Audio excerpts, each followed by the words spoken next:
Case number 500 on the calendar in the matter of Gonzalez versus Gonzalez. Parties have been sworn in. You may be seated. Ma'am, have a seat, please. What's your first name? Michael. Mrs. Gonzalez, this young man is your stepson. Correct. How long have you been married to his father? 9 years. You're still married to his father? Yes. According to your complaint, several years ago, you purchased a car. Yes. And for whatever reason, you explained to me, you and your stepson entered into an agreement that he would take over the payments on that car, and the car would eventually, according to you, be his. Correct. He did, in fact, take possession of the car, used the car for a while, and made payments on the car. Yes. Did he pay payments to you or to the finance company? He paid payments to me. And he did so regularly for how long? For a year and a half. And then he stopped making payments and brought back the car. According to you, it was in deplorable condition. It was sold, and there's still something like a $10,000 shortfall on what was owed. Plus the money he owes me, so yeah. Well, whatever. I certainly don't have jurisdiction over $5,000. And Michael says that his agreement with you was that he was really like renting the car from you. And when he no longer wanted it, he returned it to you. Is that right, Michael? It's not like I no longer wanted the car. I actually wanted to keep the car. I needed the car. Okay, then I'm going to get to you. The car was turned over to your possession when, Michael? Late December of 2003. What kind of a car is it? 2003 How much was it purchased for new? $25,000. How old are you? I'm 22. You got to think about that, Michael. Questions are going to get harder, dear. So, a couple of years ago, you were still a teenager. Yes, ma'am. Were you working? Yes, ma'am. What were you doing? When I first picked up the car, I was a supervisor at the Oakland airport on the ramp. How much were the car payments every month? $472. How much did you give your stepmother towards the car payments every month? About $472. If I was late, like a couple of days late or a week late, I would pay the late fee. Now, there came a time that you stopped paying for the car. Mm-hmm. Why?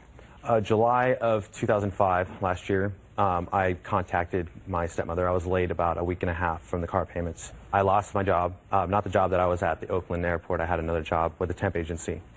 I was getting You were no longer working at the airport? No. Mm-mm. Why not? Because I was laid off of sometime of 2004. For what? Just because they didn't need supervisors. I mean, there was about 6 supervisors. They started losing 2 airliners in the Oakland airport. Is that what happened? Well, he had about 7 jobs since he's had this car, so. Okay, well, at least he's working. Same amount for cars for her. Listen. Oh, yeah. Don't talk to each. Okay. At least he's working.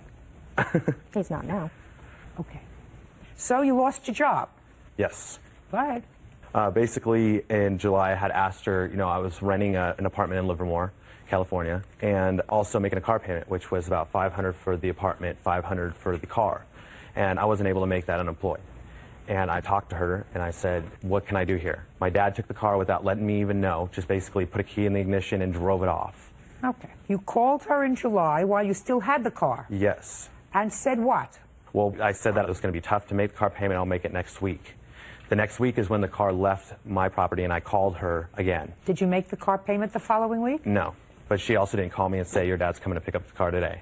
Well, the following week, Michael, where were you working? I wasn't working anywhere at that time. So the likelihood of you making a car payment and paying your rent was slim to none. Would that be a fair statement? I was waiting for my last paycheck at that time. How much was that going to be? Probably about $600. That just about covered your rent? Just about covered my rent, yeah, basically. So that the likelihood of you making a car payment in the foreseeable future was little to none? Yeah. Basically, well, I mean, the car payment came first. Michael? Actually. So that when your father came to pick up the car, he came to pick up the car because? Because she felt that I was going to make the car payment. And she was absolutely correct. Now, did your father keep the car? No, my understanding, she had said... Don't tell me your understanding. Just tell me what you said to her. I'll do my own understanding. Okay. Tell me what you said. I told her that, until I get a job or until, I get back on my feet, I cannot afford this apartment and the car. She said that she would help me up until my lease had ended, which would be about 4 months. Okay, I didn't make the July payment. She helped me out with that. When I didn't make the August So your father gave you the car back? Yes, that day. Go ahead. After August, I didn't make the August payment. She had called me up and told me where was it. And I said, I thought we had an agreement that you would help me out. She says, no, you owe me for the July, August, and the car registration. And I need it whenever you can. You need to make it soon. I need the August payment. Well, first you started to say, she said to you, I need it whenever you can. Well, yeah, she said, because she so said which one was it? Don't fudge it, Michael. She wanted Michael. She wanted it right then and there. Does your father live off a trust fund, Michael? My father doesn't work. Isn't working right now. Hasn't Well, been how working. I guess by her. Alone? She works. Yeah. 2 jobs. Because your father is unemployed because of? Just because. Can't find work. How come you can find work? You look harder. From a miracle. I mean... Yes, there are miracles. Michael is waiting for a miracle. He thinks I was his miracle. I'm going to tell you something. After today, he's going to know one thing for sure. I'm not his miracle. Judge Judy continues in a moment. Don't you think when you returned the car, Michael, you could have given it a little bit of a vacuum? Actually, I was thinking about that, but after all the voicemails and emails, I thought, why? And later today, I turned around and I started walking towards the doorway. And so as I was walking, she's sold to him. Michael is countersuing for harassment. Michael, how large is the town where you live, Michael? Castro Valley has 57,000 people. How many fast food restaurants do they have, Michael? I don't know, about 10. How many of them did you go to and apply for work? Is not an answer, Michael, and I'm a checker. I'm a fact checker. None of them, ma'am. None of them. And you didn't go to these restaurants because it was beneath you? No. I mean, it was only 2 weeks, then I got a job in July. Well, if you got a job in July, how come you didn't pay your stepmother in It August? still wasn't. It wasn't picking up my feet. You know. What kind of a job did you get? It was just a part-time office job. Well, that's what I mean, Michael. Listen to me. If you get a part-time office job, then you get a part-time restaurant job or two, and then you have enough to pay your rent and pay your obligations. That's true, ma'am. What were you doing when you were just sitting around working only part-time? Well, it's working part-time, and then, you know. And then I don't know. Yep. Hanging around with your father, maybe. Yeah, no. Because he don't work either. Do you have children? Yes. How many? 1. How old? 6. 6. With his father? Yes. Does he at least stay home and Yes. You're not there. regularly? Yeah, since you gave the card back. Listen to me, smart mouth. Keep your mouth shut. Sorry. Unless I ask you a question. Now, Michael, I would like to hear the defense, because eventually the car was dropped off by you at their house. And according to your stepmother in her complaint, the car was in abominable condition. She's going to show me a picture, aren't you? Yes. So I'd like to see it. Stop bouncing around, Michael. You're making me seasick.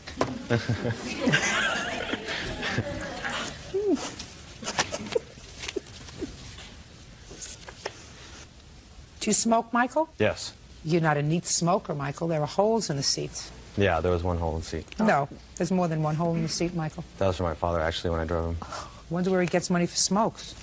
That's what I want to know.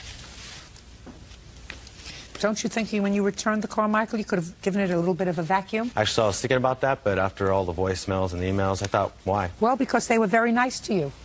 No, she wasn't, actually. Yeah, they were very nice to you, Michael. They would've weren't. either They stopped being nice to you when you started to be irresponsible. No, I've been handling this for 2 years, how nice. Even when I didn't have a car, she was not a very nice stepmother. Only when she wanted to be. Stop bouncing. First of all, in all probability, you shouldn't have bought the Mustang for yourself. Correct. Second of all, it was very bad judgment to turn it over to him, because you turned this kind of a $25,000 car over to a teenager. He used to take care of it. You were taking a chance. That doesn't mean that he's not responsible. He's responsible for the shortfall. He's a baby. Mrs. Gonzalez, you should not let yourself be taken advantage of by the men in your life. You don't work 2 jobs while the husband doesn't work 1. You know what I'm talking about? That's nuts. You owe your stepmother $5,000, sir, because, well, she's certainly on the hook for a lot more than that. That's the maximum What about my jurisdiction that I defense? have. I didn't have What my about defense. what? My defense. She wasn't legally supposed to have that give that car to me. In the state of California, Section 570. Listen to me.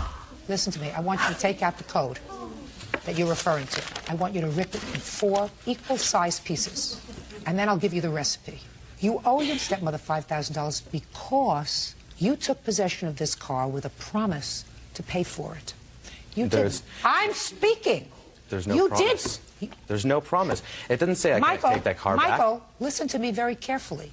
You did because you made payments on the car for 1.5 years in the exact amount of the car loan.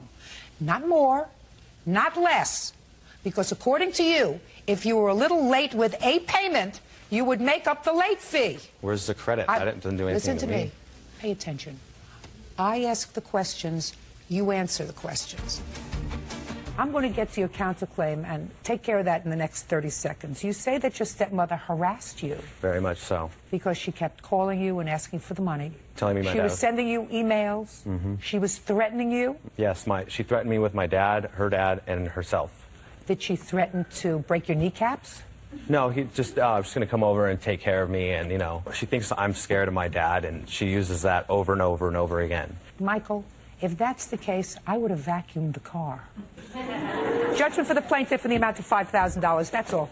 Parties are excused. You may step out.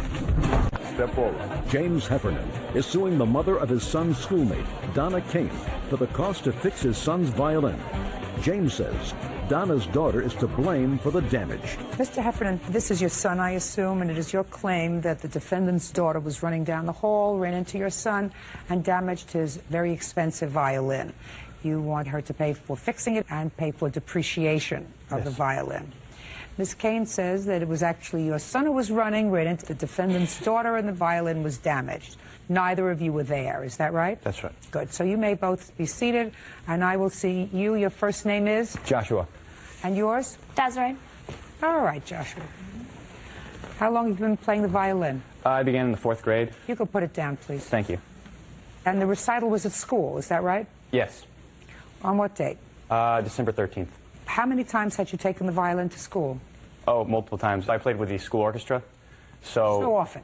Yes. And you knew it was an expensive violin? Yes. And when you took it to school, I'm sure your father said to you, be very careful. Naturally. Because you knew you had to be very careful with Yes. it? Because it was very... Expensive. Now, your first name is? Desiree. Desiree. Do you like this young man? Yes. You were friends? Yeah. Are you in the same class? No. You knew each other from outside of school? No. No. We're both in a choir. Different choirs, but a lot of times the choirs come together. So that's where you've seen each other? Yes. Yes. And you've always had a cordial relationship? Yes. All right, Joshua, why don't you tell me what happened? Well, we actually have a diagram if you'd like to see that. I don't. Okay. Well, I was talking to Hannah Benson over here. She's my witness. And I realized that I needed to have a special pair of shoes in order to perform later that night after I accompanied one of the choirs on the violin, and she would also accompany the choir. So I turned around and walked to go get my shoes. And where did you have to go for your shoes? Back down the hallway into the orchestra room where I kept them. So you turned around. Mm-hmm. Go ahead. I turned around and I started walking towards the doorway. And the doorway is at a 90-degree angle with another hallway. And so as I was walking, Desiree and I collided, and the violin was smashed. You collided at the corner? Yes. Is that right? Yes. So? If she was not running, it would not have occurred. The instance would not have happened. Were you running? Yes. What were you running to? I was going back to the dressing room to get my cell phone Why? to call my mom to tell her that we were about to perform. Okay. Did you see Josh coming around the corner? No. Is he coming around the corner quickly or slowly? Quickly. Because he was going to get his shoes, right? Yes. Now, were you going around the corner a little bit more quickly than you had walked to where the orchestra was meeting? It wasn't a stroll, but it's most definitely a walk. Joshua, I asked you a very simple question. Were you walking at a quicker pace than you had walked that hallway before you had to go and get your shoes? Yes. Okay, so you were walking quickly too. Yes. Perfect. Now you can be seated, and now you can stand up. And you. You can sit down. Now we have the story. Your son was walking quickly. Your daughter was walking quickly, running, whatever. They collided at a corner, which one would call an... Accident? Yes. And when there is an accident, it's nobody's fault sometimes. So why are you here? Well, my understanding when I had the conversation with my son was that he was walking and Desiree was running. Well, now you know a little bit of a different story. When I spoke to his witness, the witness said she was running and he was walking. But just listen to what just happened here today. Because I said to him, were you walking faster to go and get your shoes than you were before you were going to get your shoes? And he said yes. She may have been walking a little bit faster. She wasn't trying to break what, maybe 3-minute mile? Is that what it is? 4-minute mile. 4-minute mile, whatever it is. I don't do that kind of running. She wasn't charging. She was going to get her cell phone. She wanted to let her mother know she was coming. So they were both walking a little bit too fast. So I don't understand why you're here, Mr. Heffernan. Accidents happen. Not on purpose. It's an accident. Well, I didn't look at it as an on purpose. Right. And the law, in my judgment, sir, if a child, a minor child, does something with gross negligence or does something purposefully, she was chasing him in the hall for some reason and the violin broke. But that's not what happened. They were two kids walking too fast in the hallway in school. He brought a violin that was much too expensive in all probability for him to bring to school because accidents in school do happen. So I don't know why you see, you don't have to say a thing. Sometimes things require a lawsuit, sometimes not. This is one of those knots. Have a lovely day. It's a beautiful violin. Is it fixed? Yes. Great. Continue to play. You look like a very nice young man, Joshua. Goodbye. Thank you very much. Thank you. Parties are excused. You may step out. She's the boss. 527 on the calendar in the matter of Heasley versus Bunyer-Vong. Parties have been sworn in, Judge. You may be seated, ma'am. Have a seat. Miss Heasley, you did not have any first-hand information with regard to this case. That is correct. Your 16-year-old daughter was the one who let the defendant drive your car. Yes, ma'am. Which was damaged. The damage on your car. So why don't you let me torture you down, please? All right. Thank you. What's your first name? Sabrina. Sabrina, why in the world did you let this young man borrow your car? Oh, that's a good question. Well, he talked me into it pretty much. He asked me, and I was hesitant. You have to tell me what he said to you. First of all, when did this happen? It was before school, at about 8:30, Give me the date. December 16th, I'm pretty sure. All right, so you met him before school started at 8:30. What's your first name? Jimmy. Jimmy, what did you say to her? I actually asked if she can give me a ride to my house to go pick up some stuff. What stuff? My clothes for choir. Is that what he asked you? No, he No! Actually, I didn't ask her. I asked her friend Lauren, and her friend Lauren called her. Let's start from the beginning. All right. First, I want you to try to stand up on your own 2 feet. You got to school. How did you get there? My parents. Is that a question or a statement? Well, you asked how to get to school, and I said my parents. Both your parents took you to school? No, just my mom. Sorry. Jimmy, the questions are going to get harder.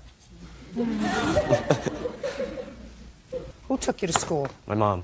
What time did she drop you off? I don't know, about 8 Where was choir practice? in the choir room. How long have you been in the choir? 2 years. Why did you leave your stuff home? I didn't think I needed it. And I was in a What- rush. Just a second. You didn't think you needed it? Well, I just woke up, got dressed, and then went to school. Yeah, and you're outside the school now. It's 8:30 in the morning. When did you have this revelation that you needed something from home? When everyone all brought their stuff, and I was like, do I need my stuff? And they're like, yeah. So I said, okay, I'll go home and get it. So you asked her friend. Yeah. What was the name of her friend? Lauren. And what did you ask Lauren? I said, hey, have you seen Sabrina? Because Lauren doesn't drive to school, so I told her she should call Sabrina so I can see if I can get a ride to my house. And did you reach Sabrina? Yeah. Come on, let's hear it. So you reached Sabrina and you said, I said, hey, can I get a ride? And she's like, no, just borrow my car. I'm like, all right. So I borrowed it. no. Jimmy, that's not what happened. And what happened? That's the thing. You're going to tell If you me, and I'm not going to pull the information out from you, sir. You called her on the phone and said, can I get a ride? Yeah. She said no because she was starting school. Yeah.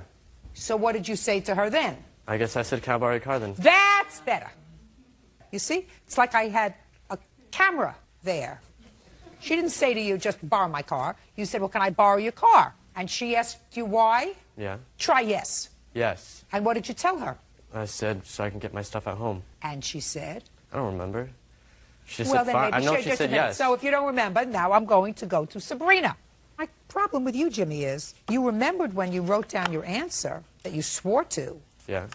You remember swearing to this document? Yeah. You said, I needed to run to my house and pick up my choir clothes that I had left at home. I asked Sabrina if she could take me to the house to pick up my stuff. She told me she could not take me because she had to go to class, but that I could just borrow her car. I told her I'd be back before class was out and I would park her car behind the school. Is that what you told her? Yeah. Then you say, well, now why don't you tell me what happened? So you went home and you got your choir clothes. I went back, I hung out in the choir room for a little bit, waited till class got out, and see her, so I just decided to go get some coffee. Just a minute. So you took the car, you returned it, Yeah. parked it behind the school, Yeah. went inside the school, Yeah. and then you decided to take the car again. Yeah. And that's when you had the accident. Yeah. So I would like a version of the accident. I parked behind Don't look my... up. Don't look up to Okay, God. sorry. God is not going to help you, Jimmy. Not here. Okay, I parked. I saw a friend then when I was going to the coffee shop, so I pulled beside him, talked to him for a little bit, and then I went first before him. Who was in the car with you? Take your hands out of your Who pocket. was in the car? A friend Who of mine. was in the car with you? My friend Stephanie. Did you tell Sabrina that Stephanie was in the car with you? No? Keep going. Okay, so I pulled beside my friend, and I was going to see if he wanted to go with me, so he was going to follow me, so I went first, but Go with you where? to go get some coffee. Don't you have school? No? You didn't have school that day? I have 1 period a day. You have 1 period a day? You must be very bright. Actually, no, they kicked me out of all my other classes. They just kept you in choir. Yeah, because I begged to stay in. Go ahead. So I went first, but I don't think he knew I was going to go first, drive ahead of him, so he hit the gas and he ran into the back of the car. Now let's go back to when your mother dropped you off at school. All right. What was the reason for your mother dropping you off at school at 8 o'clock in the morning? So I can go to first period. But you got kicked out of all your classes. First period's choir. Shh. Just a second. But you didn't go to first period. No, because I asked if I can Just go a home. second. But you didn't go to first period. Yeah. So I'm going to repeat my question. Why did your mother drop you off? Because I lied to her and said that... Right, because you lied. Well, there we go. That's going to get it out. When did you tell your mother that you had gotten kicked out of all your classes? I haven't told her because I don't live with her. Who do you live with? I live with my friend Mike Since when? since I turned 18, Which was when? January 12th. But on December 16th, you were living with your parents. Kinda, I guess. I'd come home like 5 o'clock in the morning and then crash and then wake up for school. This is the raging success story you let your mother's car to? Huh? Sabrina? Yes, Sabrina. unfortunately. I mean, he thinks he's a hotshot. You know, he's a little worm. He's a little worm. He's a little dumb worm. He thinks he's going to get to be something really successful and have a really successful life, having dropped out of high school, living with his friend Mike, doing nothing. He thinks that he's going to have a successful life. Why would you want to have anything to do with him? I wouldn't say good morning to him. Judge Judy Heasley claims former classmate, 18-year-old Jimmy Bunyabong, borrowed her car and crashed it. It's a very simple legal issue, Jimmy. Even if you were involved in an accident, not necessarily be your fault, and you would not necessarily be responsible for the damages to the car. If you were operating the car within the permission that was granted to you, you were granted permission by Sabrina to take the car and do what? Bring it back. Take the car, go home, get your choir clothes, and come back. If I believe you. Because there was no reason you had to take your choir clothes because you blew off choir. So why would you have to go home to get your choir clothes? That doesn't make sense, Jimmy. Do you understand? Yeah. It doesn't make sense. So just like you lied to your mother, you lied to her. You took the girlfriend in the car. She says you were drag racing with your friend. I don't care whether you were drag racing or horse racing. Once you brought that car back and parked it, and it was in good condition, you had absolutely no right to take it out again because that was operating the car without permission. You did not have her permission to take the car the second time. Do you understand that? Yeah. Did you understand that before? Yeah. Really? You think you just gave me the wrong answer? No, I'm just telling you the truth. Well, if you knew that you didn't have... Are you wearing a belt? Yeah. If you knew you didn't have permission to take the car the second time, why didn't you just pay her to have the car repaired? I don't know. Do you know who the Vice President of the United States is? No. I didn't think so. Can I see the estimates on the car, please? Now you can stand up, Miss Heasley. Thank you. Thanks.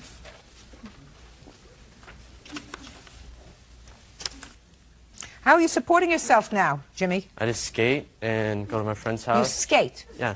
Is that how you support? I'm serious. Is No, that how you like, I support don't have a job. I don't care really much. Well, who feeds you?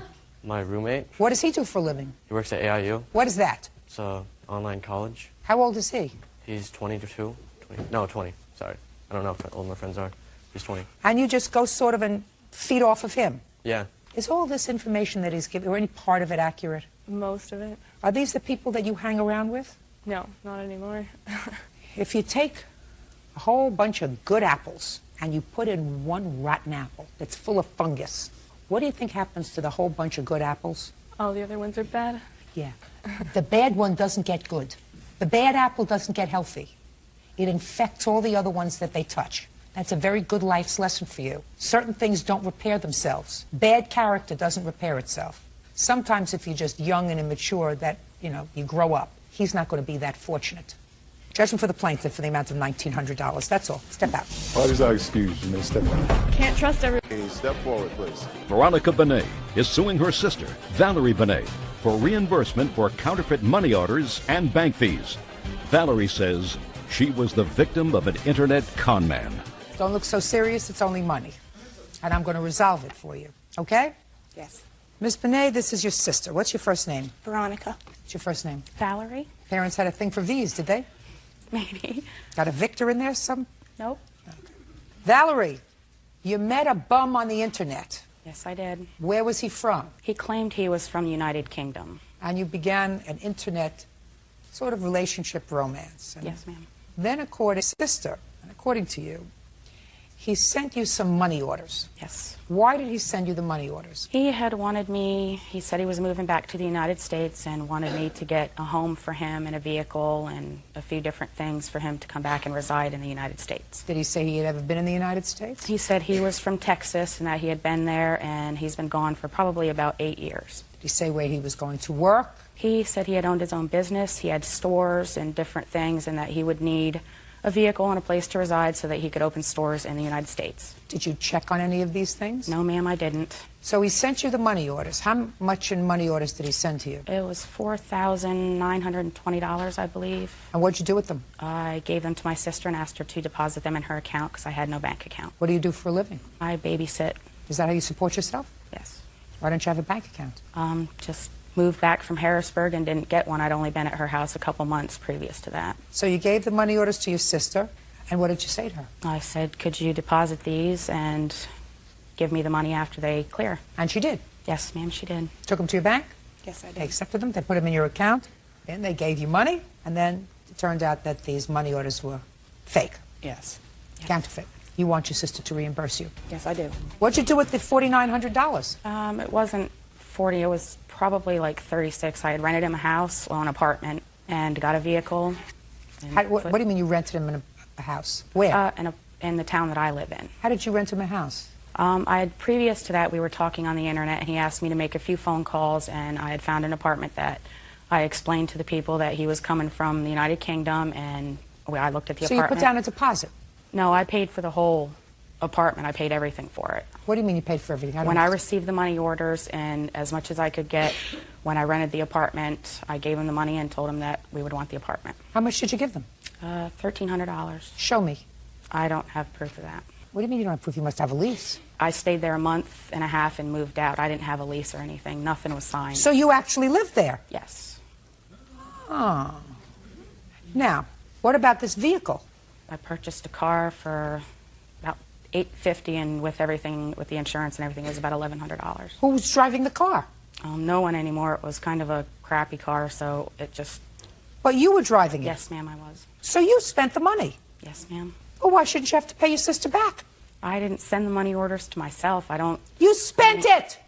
Somebody's going to be out the money. Should it be her or should it be you? You know, first I thought that you took this money and then this guy said, all right, now send it all to me now because I need it. Even though it was your stupidity that did it by not checking on him, I had some sympathy for you. But now you tell me you lived in the apartment for a month and a half, you bought a car, you drove it. He did request that I send him money. And you did that? I tried to. They wouldn't let me send through the Western Well, so Union. far we only have $2,400 that was spent out of the $3,600. Where's the rest of the money? Miscellaneous things. What's miscellaneous? I got some furniture and... Where's the furniture?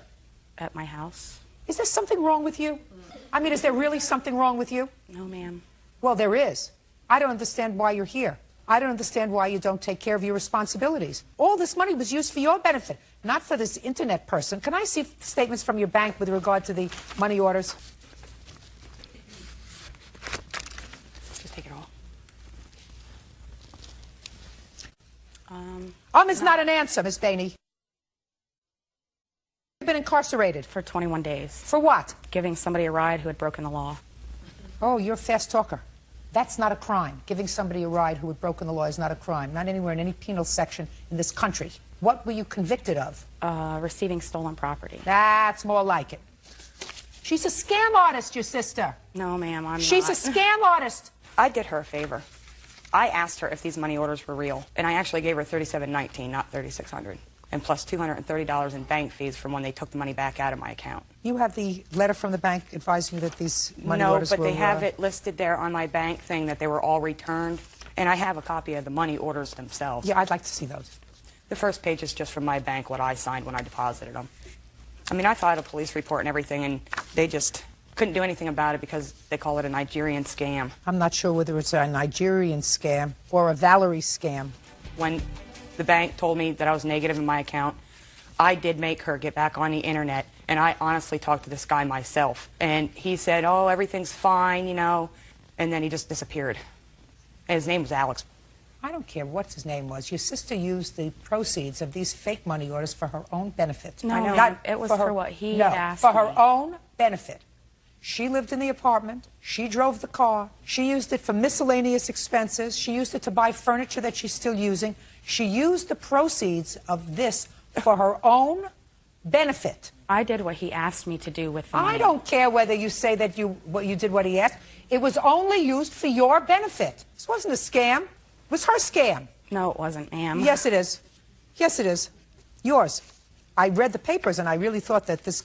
We've received those kind of internet things. You know, you're going to win $200,000. All you have to do is send me $50,000. I'm going to send you $200,000. I mean, every idiot I that's spoke received... to this man for a very long time. Don't you get what I'm saying to you? You took her money and spent it on yourself. I did what he asked me to do with the You money. took the money and... Don't you see everybody moaning? You took the money and spent it on yourself. And you still have some of the products of that money. Judgment for the plaintiff for the amount of $3,700. That's all. Parties are excused. Thank you, Judge. I called my bank. She was standing next to me, and we... On the calendar, the matter of Parker versus Elliott. Parties have been sworn in, Your Honor. You may be seated. Ma'am, have a seat, please. Ms. Parker, it is your claim that the defendant owes you for bail. Yes. Defendant acknowledges that you posted bail for him. I think it was $300. Yes. But he says it was your fault that he got arrested in the first place. Yes. So why don't you explain to me the circumstances surrounding this arrest, Ms. Parker? Okay, it all started on February 18th of this year. We were at a club in Allen Park, Michigan, and the defendant met me up there, basically. I knew he was going to be up there. So we were getting ready to leave, and a fight broke out. Fight broke out that had nothing to do with the two of you. Nothing. No. So when I went up to the counter to get my coat, they didn't have it. So I was hollering at the girl who works in the coat check. Why were you hollering at her? Because she didn't have my coat. Did you think she stole it? Well, I thought she gave it away. By mistake? Well, I have a ticket that, you know, goes with the ticket that they put on the coat, so I didn't understand, like, how... All right, let's go back. Ms. Parker, you go to get your coat and you give the coat check person your ticket. Yes. And what does she do? She says she doesn't have it. Well, first she goes to look for it. Oh, yes. She goes to look for it. Just a second. And she goes to look for it, and how long is she gone? Not even a minute. And comes back and says... I don't have your coat. Just like that. I don't have your coat. Yes. And what did you say to her? I said, why? How you don't have my coat? This is mandatory coat check. Y'all make this mandatory for me to check my coat, and you don't have my coat? And she said to you? Nothing. She walked away and started to help someone else. And I was hollering extremely loud. What were you saying?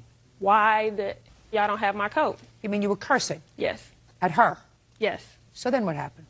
So that's when it was another girl on the side of me doing the same thing because they didn't have her coat also. A girl that you didn't know? Well, I knew her also. And that's when a police officer walked in. Isn't there a manager at this club?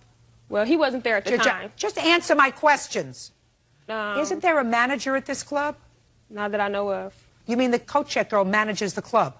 I'm not sure who manages the club. Well, it would seem to me, Miss Parker, that your recourse, if the coat check person doesn't have your coat, is to excuse yourself like a lady and go to the manager's office and say, is there a manager here who is in charge? I have a ticket for my coat, and they gave away my coat. Would you either come and look for it, because this girl seems to be ignoring me, or do something?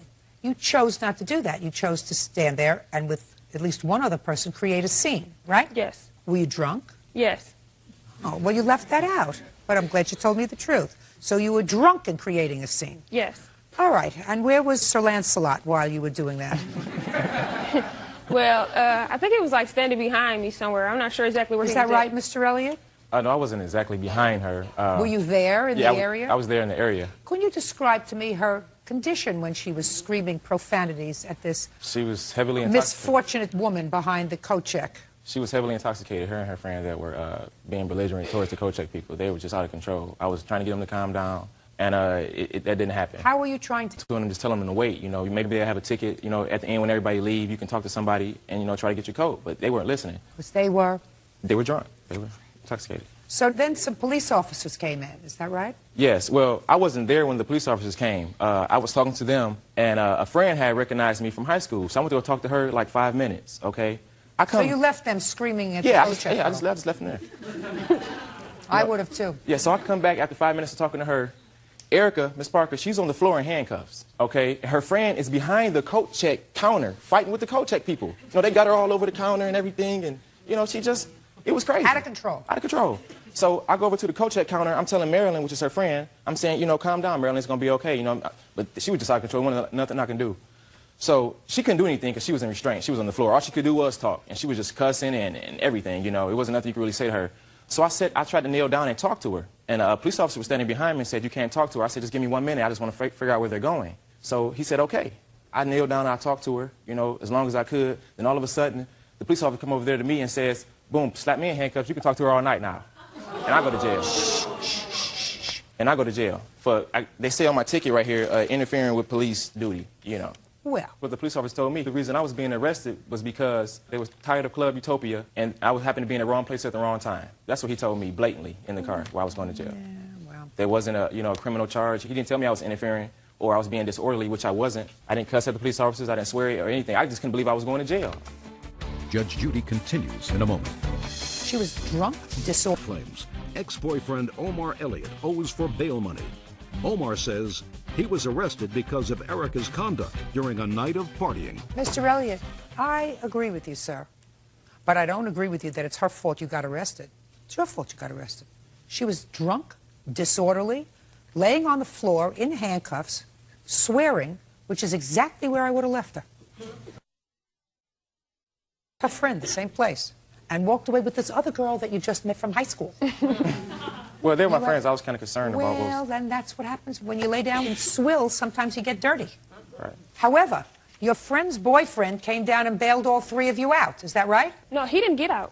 They wouldn't allow him to get out because he had a warrant in Dearborn, so he couldn't leave. Oh, so who paid for him to get out? I paid for him to get out the next day. Hey, tell me how that came about. Okay, the next morning he calls me, and Omar says, you pay $300 to bail me out, and I promise I'll pay you as soon as you get out. In fact, I'll even pay you $400. He says... Did you say that to her? I don't recall. I was a little groggy that morning. You don't? Oh, so you were drunk too? Yeah, yeah. Oh, Mr. Elliott. Well, if you don't recall, she does, sir. This case just became much easier. But she also called my voicemail and told me, because she was leaving derogatory messages on my phone and everything, because I didn't answer my phone. She was leaving derogatory messages on your phone, Mr. Elliott. She says that you called her and asked her to bail you out of... Speaking. Mouth moving. Okay. You called her and you promised to pay her, she says. You told her you would pay back $400. When I asked you, you said, I don't remember. I was a little groggy. So that makes my job as a fact finder very easy. She says she remembers. You say you don't remember. Okay. She also called my phone after we were arguing and stuff. She also called me and left me a message and told me, oh, I love you. I don't want this money to come between us. You know what? I'm not even going to call you no more about the money. It doesn't even matter. You know, I don't want this to become between our relationship that we have. She also called me and told me that. You have that message with you? I don't have it, but that's what she said. Well, I don't love you, Mr. Elliott. Judgment for the plaintiff in the amount of $300. That's all. Thank you. Parties are excused. You may step out. Well, I'm flattered. I'm glad because I needed my money. It wasn't Jessup.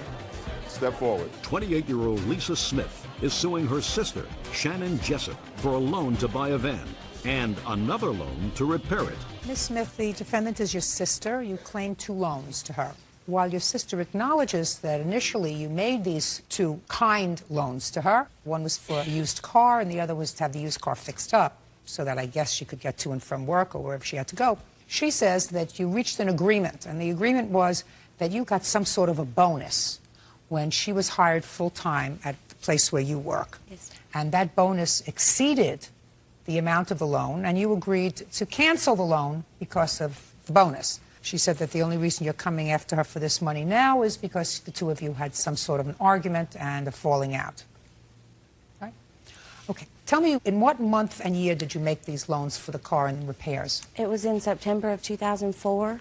Okay. And we acknowledge that those were loans that were supposed to be paid back? Yes. All right. And when were you supposed to pay them back, Ms. Jessup? When I got my taxes, 2006. What about taxes 2005? We were moving. We had just moved back to South Carolina, and we were getting our own apartment, so she said we could wait until 2006 when we had gotten moved in. And is that right? No, ma'am. My understanding was that it was going to be 2005 tax season. That doesn't sound right. That may be in your head that you wanted it to be 2006, Ms. Jessup. Don't try to get over on me because you're not going to be able to do that. Do you understand? Yes, ma'am. All right. So in September of 2004, when she made the loan, you said to her, when I get my income tax refund, I'll give you the money. That's correct. After all these years, there are still some that say, you're supposed to be able to get over in a courthouse. All right. So it's supposed to be paid back in April 2005, on or about, whenever you got your tax return refund. Okay. What happened in April 2005? Well, we had just moved into a place, and I was under the understanding that it was going to be 2006. You mean you asked her for an extension? Yes, ma'am. Well, did you ask her for an extension? I was under the understanding. Don't tell me what your impression was. Use your words. Did you call up your sister and say, I can't give you your money back now because I don't have the money? Can you wait a little longer? Did she say that to you? I don't recall her doing that. I believe that she probably assumed that I would give her an extension because at the time we were not arguing. Fine. And so that was her assumption. Yeah. When did you get her a job with your company? I got her a job in 2004, and basically What year did she get you the job? I thought it was 2005. I got the job for her in 2004, but she was a temporary employee. Okay. And so until she went full-time, I wasn't entitled to the bonus. So actually... So she started working there in September of 2004 part-time? Yes, as a temp. Okay. And when were you hired full-time? August 2005. Which entitled me to the bonus at that point, 6 months from that time. After I've worked 6 months. And it's $500. It's increased to $1,000 now, but I'm not entitled to the $1,000 because that started in January of this year. I'm only entitled to $500. Okay. And it's taxed like a paycheck. Fine. So maybe it's worth about $350 after tax. Tell me the conversation that you claim you had with your sister, Miss Jessup, where she forgave this loan. Well, we had a conversation. Tell me when. It was about August when I got hired on, that if I could just take it out of the hiring bonus, then I would only owe her $300. You didn't say that in your answer. Yes, and then they increased to $1,000 starting January. Any employee that's been employed for 6 months, they get $1,000. She says she doesn't get $1,000 because it increased in January. You started to work in August of 2005. Show me the regulation where it says that she's going to be entitled to it. I checked with HR and I don't. I get $500. I'm sure she does.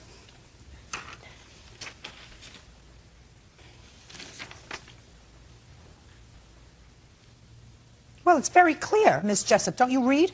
It says, effective January 1st, we are increasing our referral bonus from $500 to $1,000. The new rate is effective for applications received on or after January 1st, 2006. You were already working there. Exactly. Well, I thought it was for anybody that became an employee Well, after 6 months. I'm asking you. 2006. Don't you read? Yes, ma'am. It says the new rate is effective for applications received on or after January 1st, 2006. I guess I misunderstood what it had I guess said. you did. Give it back to her, please. In addition to that, Your Honor, we never had an agreement like that. Absolutely not. For me Why would she make an agreement with you? Yeah, because I needed... Just a minute. Well, at the time, we were not fighting. When we had talked about it, she said that was going to be fine. No, I don't believe you. Miss Jessup. Nose is going to start to grow. You owe your sister $880, and you should say thank you. I have said thank you many times. I watch her kid, whenever she asks me to, for free. Well, of course, you're the child's aunt. Well, I only get to see one of her kids, but... Whatever. I've helped her. I've helped her out lots of times. Good. Did you ever help her out with money? Not that I recall, no. Did she ever help you out with things other than money? No. Never. Got you a job. Just a second. What about that? She put my name in, but because of my hard work, I got the job. Just a second. She put your name in. They didn't know about your hard work until after you worked there. I went and applied at a temp agency that she told me that they hired through. Whatever. That was the extent of her getting me my job. To employ her. As my granddaughter would say, with attitude. Whatever. Say thank you and make up with your sister. You look like two nice girls. It's very sad that you're fighting. What were you fighting about? It's a family disagreement. Her boyfriend. My boyfriend she doesn't like, and it treated her very, very badly. Miss Jessup, listen to me. Listen to me. It's always a good idea to keep your nose out of other people's bedrooms. Listen to me. I agree. No, listen to me. Thank Don't you. try, Miss Jessup. It's very difficult, sure, for a sister. It's very difficult for a parent. It is. You worry about what's going on in your own backyard. And don't look into somebody else's bedroom and try to figure something out. So, what you're supposed to do as a good sibling is to be there and be supportive. And I was. No. Not judgmental, supportive. Put your hand down. Put on your listening ears. Yes, ma'am. If your sister is, in your judgment, making a mistake with this guy, she probably is. Because more than 50% of the time, we do make mistakes. So she probably is. Miss Jessup, you have children? Yes. How many? 2, and 1 on the way. And do they all have the same fathers? Yes. You got to think about that for a minute. I wouldn't have to think about that. Well, one of them's my stepdaughter. We've had custody of since she was 3. My son is ours, but it's all the same dad. Okay. So one is a stepchild, which means your husband made a mistake. 3. 3 mistakes. Well, and you married him anyway. I did. Well, so that says something about you. If I were your sister and I say, listen, he had 3 mistakes, right? You have a stepchild now that you're taking care of. 3 stepchildren that you're taking care of. Oh, I take care of one, but the others come to visit. Listen, I can imagine your sister saying, what are you, nuts? What are you, But he crazy? treats me good. There's a difference. Listen to me. You speak to his last 3 exes. I do. They love me. They love him? No, they love me. They may love you. Sure, they love you. They don't like him. Sure, they love you. Yes, So listen see? to me. So you see, people make mistakes. I understand. But what you're supposed to be is supportive. And if he doesn't treat her well, that's her problem. And eventually, she'll pick up, if that's true. But you're not supposed to be judgmental. You're supposed to hug each other and kiss each other and be supportive and pay her $880. Thank you. That's all. Why is that excuse? You may step out. I am so glad that I'm finally going to get this money, and hopefully it's going to bridge a gap between me and my sister. I guess it was fair. Stoliveri versus Stoliveri. Parties have been sworn in. You may be seated. Folks, have a seat, please. Mr. Stoliveri, this is your former wife. You've been divorced for several years, and it is your claim that subsequent to the divorce, because you were on very good terms, you made 2 loans to her. One was for a lawnmower that your boys wanted, and one was for a large-screen television set. And it is your claim that she still owes you money on those things, and she's stopped making the payments. Your former wife says that she's paid off those things. I assume you could prove that to me. And that the reason you're here is that she took you to domestic relations court 2 months ago for back child support. Your support payments were increased, you were angry, and that's why you're here. Is that the case? Yes, ma'am. Yes, Mr. Stoliveri, when did you purchase this lawnmower? It was purchased in 2001. And when did you purchase the TV? It was purchased November 3rd of '03. And when were you divorced? The finalization was in 1995. How many children do you have? 3. And have the children always been in the custody of their mother? Yes. How much child support were you paying? I was to pay $400 plus half the cost of everything on top of that, in which I complied. $400 plus half the cost of what? Of half the cost of my children, of whatever they needed, and you know. You don't mean half of her mortgage or rent or anything No. else? I'm talking about school clothing. Okay, so you're giving her $400 a month for 2 children? Yes, ma'am. And the 1 child? I was paying $300 plus half everything that he needed, you know. Your 20-year-old is emancipated? He is now. Were you always current in your child support? Yes, I was. What happened when you went to the family court in January? Well, what happened then was that the judge decided that I should pay child support of $459 until my son reached the age of 18, and that I was to pay that back child support for 2 months that I'd been in a very serious accident. I couldn't pay, so it totaled of $3,400. $3,400, $300 a month times 2 months doesn't come to $3,400. Ma'am, he paid what he wanted when he wanted, and that's the way the judge seen it. Sometimes it was $200 a month. Just a second. Well, I don't understand. Mr. Stoliveri, listen to me very carefully, Okay. sir. You told me that you paid regular child support, which was, at that point, $300 a month, and that you didn't pay for 2 months because of a serious accident. That would have been $600. That was And including yet- February's, too, ma'am. Well, then, if it's including another month, that would have been $900. And yet, the judge found you in arrears, according to you, of $3,400. Yes. Well, That's not math. You know, I'm very Your bad Honor, at math, but that's even I'm Your not Honor, that we're bad. not here for my child support. We're here because I'm suing her for No, these. listen to me, sir. The motivation for your being here for a 2001 loan is important to me, because if she stopped paying, that is now 5.5 years old, I want to know what inspires you to come to court and tell me that she hasn't made the payments. So while we are not here for child support, your veracity as to what motivates you to come here, sir, is important to me. You bet. Now, good. Now, when did she stop making payments on the lawnmower? She has not made payments on the lawnmower since last August. August of 2005? Yes. She made sporadic payments. I mean, I've got paperwork right here, Your Honor, that shows that she paid when she wanted to. Just a second. Is the last payment she made in August 2005? Yes. Now, what was this lawnmower for? My sons wanted to start a little lawnmower business, make some money, and that was fine with me. How old were they? I believe my son was 12 years old, and my oldest boy was 16. Yes. And They had talked to me a little bit about this, and I told them, I said, okay, you know, I can deal with this. You know, you can use my Sears account. But I also talked to this woman here, Jolene. I says, as long as you will take care of this payment, I will put it on my Sears credit card. What about splitting the things for the boys down the middle? Well, the thing about that was I couldn't afford it. I couldn't afford to make these payments. Listen to me. You just said to me that your arrangement with your former wife was that you were going to make these child support payments, which were minimal payments for 3 children, but you were going to pay for half of whatever else the boys' expenses were. Well, this wasn't their expense. This was a money-making deal for them. It wasn't my expense. It was theirs. This is what they told me. How much did you pay towards the lawnmower? Ma'am, what I can prove that I myself paid is $2,900. What was the cost of the lawnmower, Mr. Stalaveri? $2,000. $2,000. Well, she's paid $2,900. She's going to demonstrate that to me. I'm glad. Can I see it, please?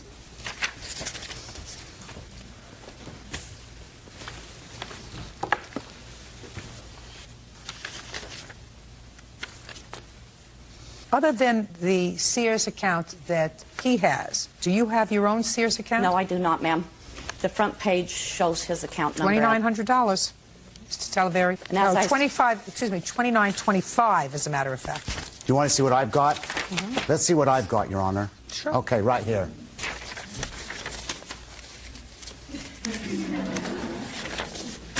There's other things that was bought on this account besides the lawnmower that I'm not sure that she didn't buy them.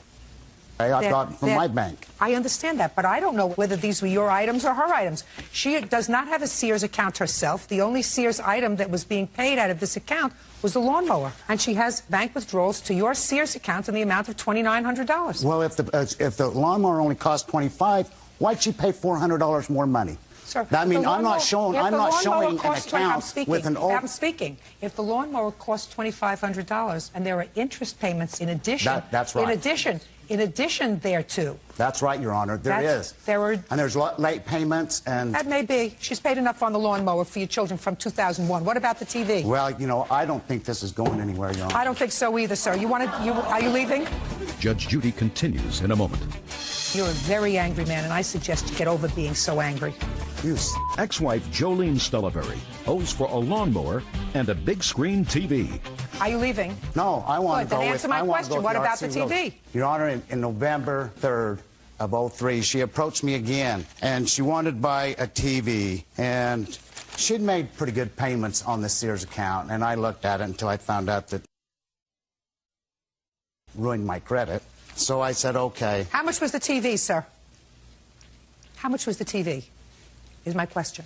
TV was $3,900. Okay. How much did you pay? I paid $4,771, ma'am. Can I see proof of that, please? This is the last payment that was made, ma'am, in the amount of $25.41. Told me I owed $26.41. I had just sent a payment in the amount of $100, so I paid off the balance of $25.41. Sir, can I see the last statement you received from R.C. Willey for this television set?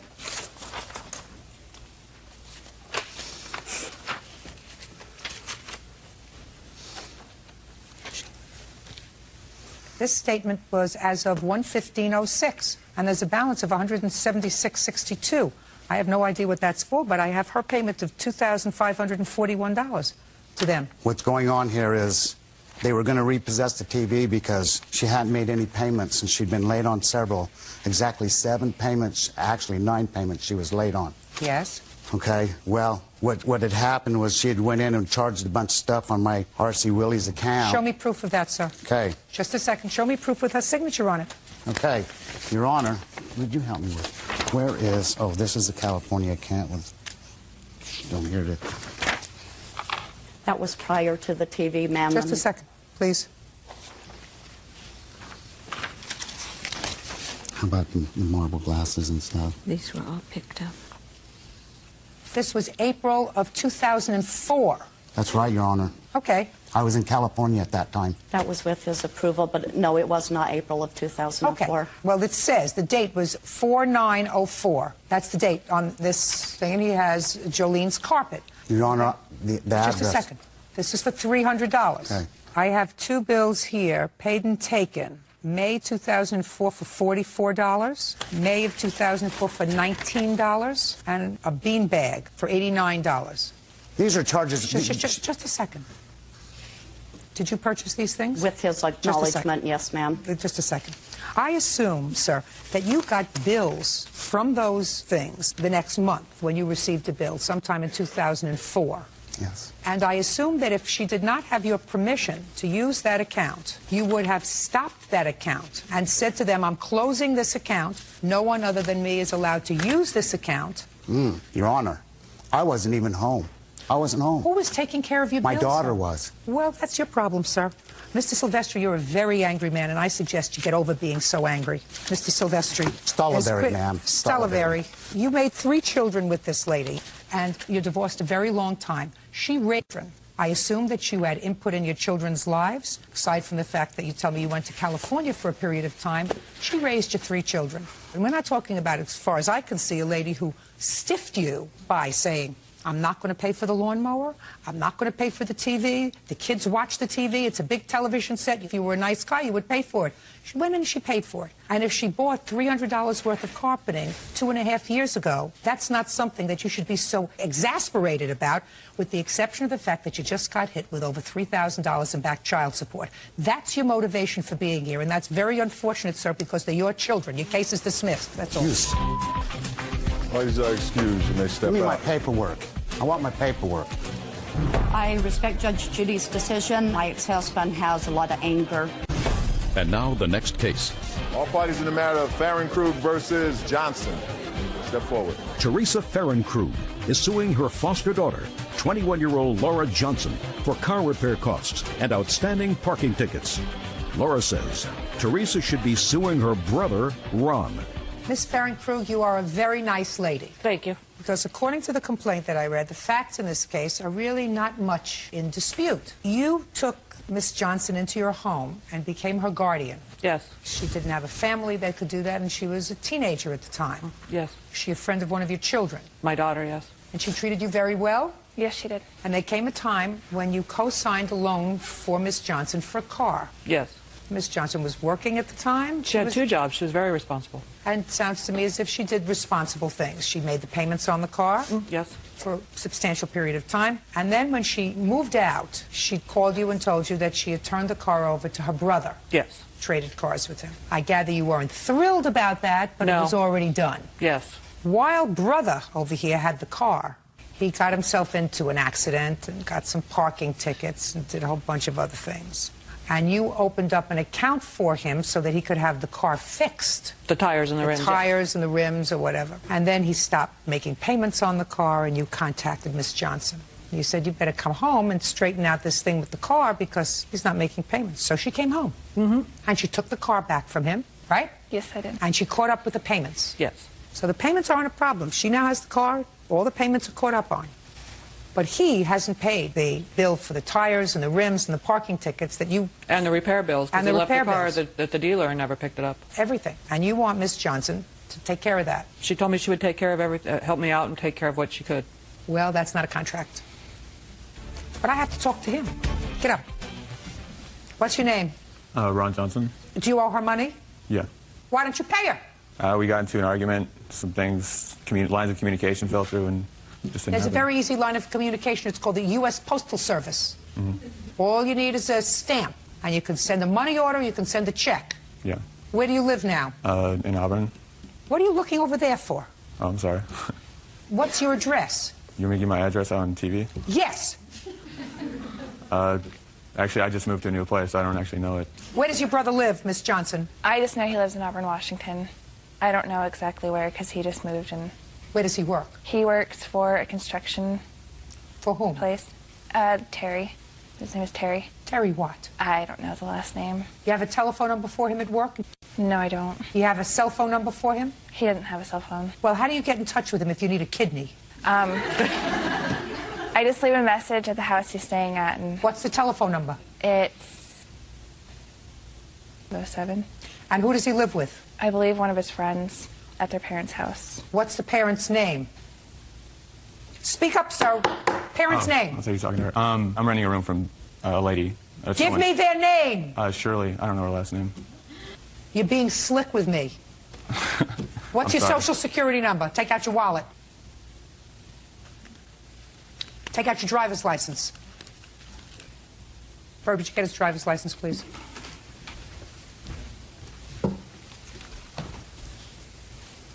Thank you.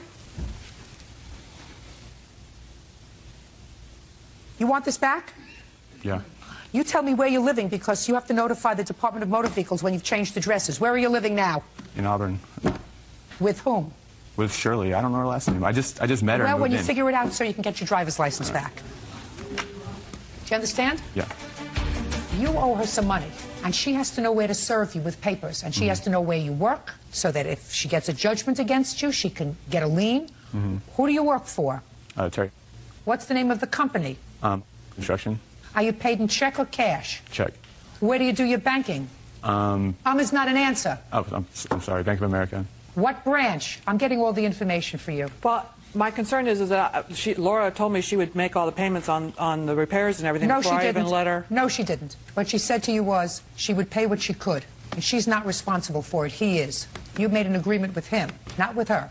With her, you had an agreement with regard to car payments. She's made those car payments. Her brother, who was a bit of a bum, did not take care of his responsibility. But I'm going to get you all the information that you need in order to sue him and in order to collect the judgment, because if Mr. Is that his last name? Who paid? Stop playing with that. He wants his driver's license back really badly. If Mr. who pays him by check doesn't want trouble, he will take out the money that he owes you from his check, because he's paid by check. And now we have his Social Security number. Case is dismissed as against Miss Johnson. You now have all the information that you need to file against him. You can use his work site as a place where you can serve him with a summons. Thank you very much. Thank you. Thank you. You may step out. Oh, she was dating my son. 148 on the calendar, the matter of Kennedy versus Esther Pellin. Parties have been sworn in. You may be seated, ma'am. Have a seat. Miss Kennedy, according to your complaint, you and the defendant were dating. Yes. And you claim that he owes you some money for a cruise that you took together and also for credit card charges that he made on your credit card. Yes. Mr. Esther Pellin says that you were just friends, that the cruise was your treat, and that it was very nice of you as a friend to allow him to charge things on your credit card, but there was never an agreement for him to pay you back. Is that right? Yes, ma'am. How old are you? 40 years old. What do you do for a living? I'm a race car official and mechanic. Are you married? And no longer. You have children? One. Who does that child live with? Her mother. And who do you live with? My father. How long have you lived with your father? 6 months. Do you pay him rent? Yes. How much rent do you pay him? Not enough. About $100. When did you meet Miss Kennedy? When we were about 15 years old. And did there come a time when you and Miss Kennedy started to have a relationship that was more than just friendly? When we were 16. More recently, sir, so that we can come into this millennium. You went on a cruise together. Yes, we did. And when was that cruise? Early this year, January or February, I believe. Had you been going out with us socially prior to that? She had come to California from Arizona occasionally, and when she did, we would go out to dinner. Just dinner? Dinner and a movie. Nothing more intimate than that? No, ma'am. When you went on the cruise, did you have one stateroom or two? We had one. Did you have one bed or two? We had one. And did you sleep on the floor or in the bed? On the bed. And what about Miss Kennedy? On the bed. How long was the cruise? 4 days. Tell me the circumstances surrounding you going on the cruise. We had been talking one time. She came to California out to dinner. She was talking about vacations, that she had been wanting to take a vacation since she had been recently divorced. The next thing I had found out about the cruise was when she emailed me that she had booked a cruise, and she picked the dates around my racing schedule when I had an off weekend. So she had already planned it, booked it, and sent me the information. No. In December, when I picked Michael up from being in jail for 30 days, we had discussed... What was he in jail for? Because he failed to finish his anger management classes from a domestic violence issue on his wife. That should have been your first clue. I know. I know. Go ahead. So when he got out of jail, we went to the motel, and we discussed going on vacation. And I said, okay, I'll do some research on it. And when I met him again 2 weeks later when I went to California, I brought him all the information, and he agreed to pay half of the cruise. We booked the cruise for January 17th. When was he supposed to pay for it? After racing season started, which was the end of January. And he never paid for it? Correct. When did you make him a card holder on your credit card? After March, when we both told each other that we just a loved second. each other. March? Yes. Some 2 months after he failed to pay you for the cruise. I had not asked him for the cruise money yet. You just told me he was supposed to pay you for it when racing season started, which was a month later, and he didn't pay you. Correct. And if he didn't pay you, you should have had a clue that this wasn't somebody that you wanted to extend any further credit to. Yes, ma'am. So now I'm not interested in the cruise anymore. Okay. Now I'm interested in the credit card. Okay. After Michael and I told each other that we loved each other on March 8th, he had been kicked out of his grandmother's house in February. Why was he kicked out in February? That I don't know the specifics. All I know is that she was very upset with him. It was some issue in the kitchen, that she had just cleaned the kitchen and he was not wanting to clean it up and got all over her, and it was not a pretty sight. So she told him he Should had have to finished that anger management course. Correct. So then in March he started living at a motel, and he told me that for racing he would start traveling. So we agreed to put him as an authorized user on my American Express card. He would only use it for necessary items such as gas and lodging. And within a 1-month period, he had gone to Shoe City numerous times, motherhood, maternity, and I sure as heck wasn't pregnant, Victoria's Secret. So he was obviously romancing another woman. So what happened when you got the first bill? When I found out, I went online and checked the amount that was being charged so far. And I called Michael on April 9th, and I asked him what happened. He told me that someone had broken into his motel room and stolen the numbers because he still had the card. So like a fool, I believed him. And I had American Express cancel out that first card, send him a second card. Same thing happened.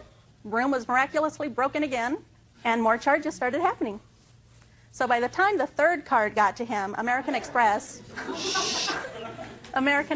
had suspended the account, and I wasn't even allowed to use it because the charges were up to $11,000.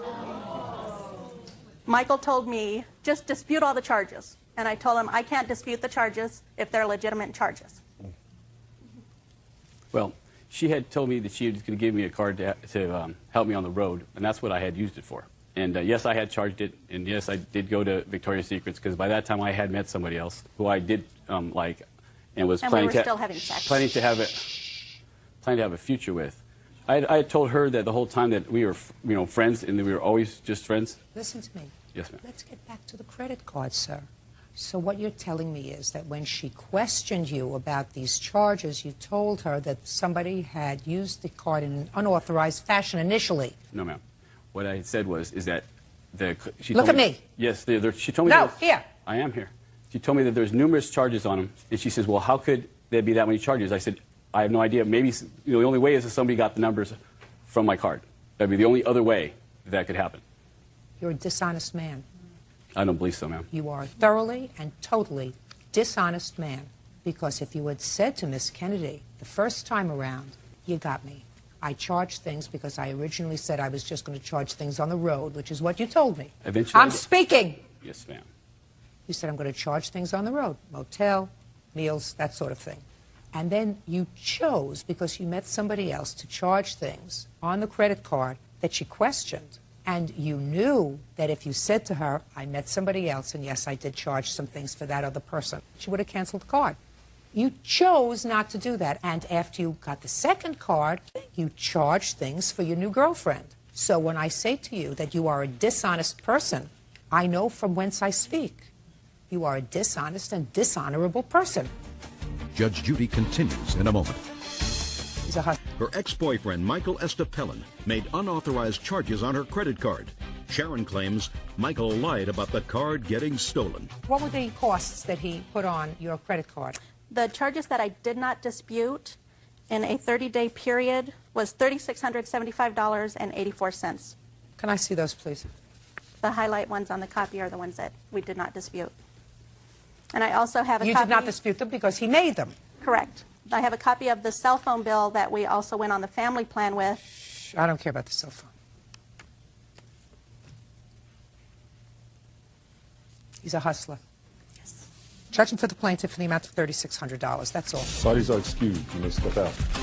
She seems to think I'm a dishonest hustler. That's fine. That's her opinion. Michael was in jail again in May, and I called his cell phone, and his girlfriend answered. She finally got it through her head that we were going to be nothing but just friends. I was totally shocked. I could not believe how much of a charmer he was and how good a liar he really was. Now she's just she's a sworn woman who didn't get away. The money is... Step forward, please. Artist Mariana Diaz is suing former client, restaurant manager Robert Altunian, for the cost of a painted mural.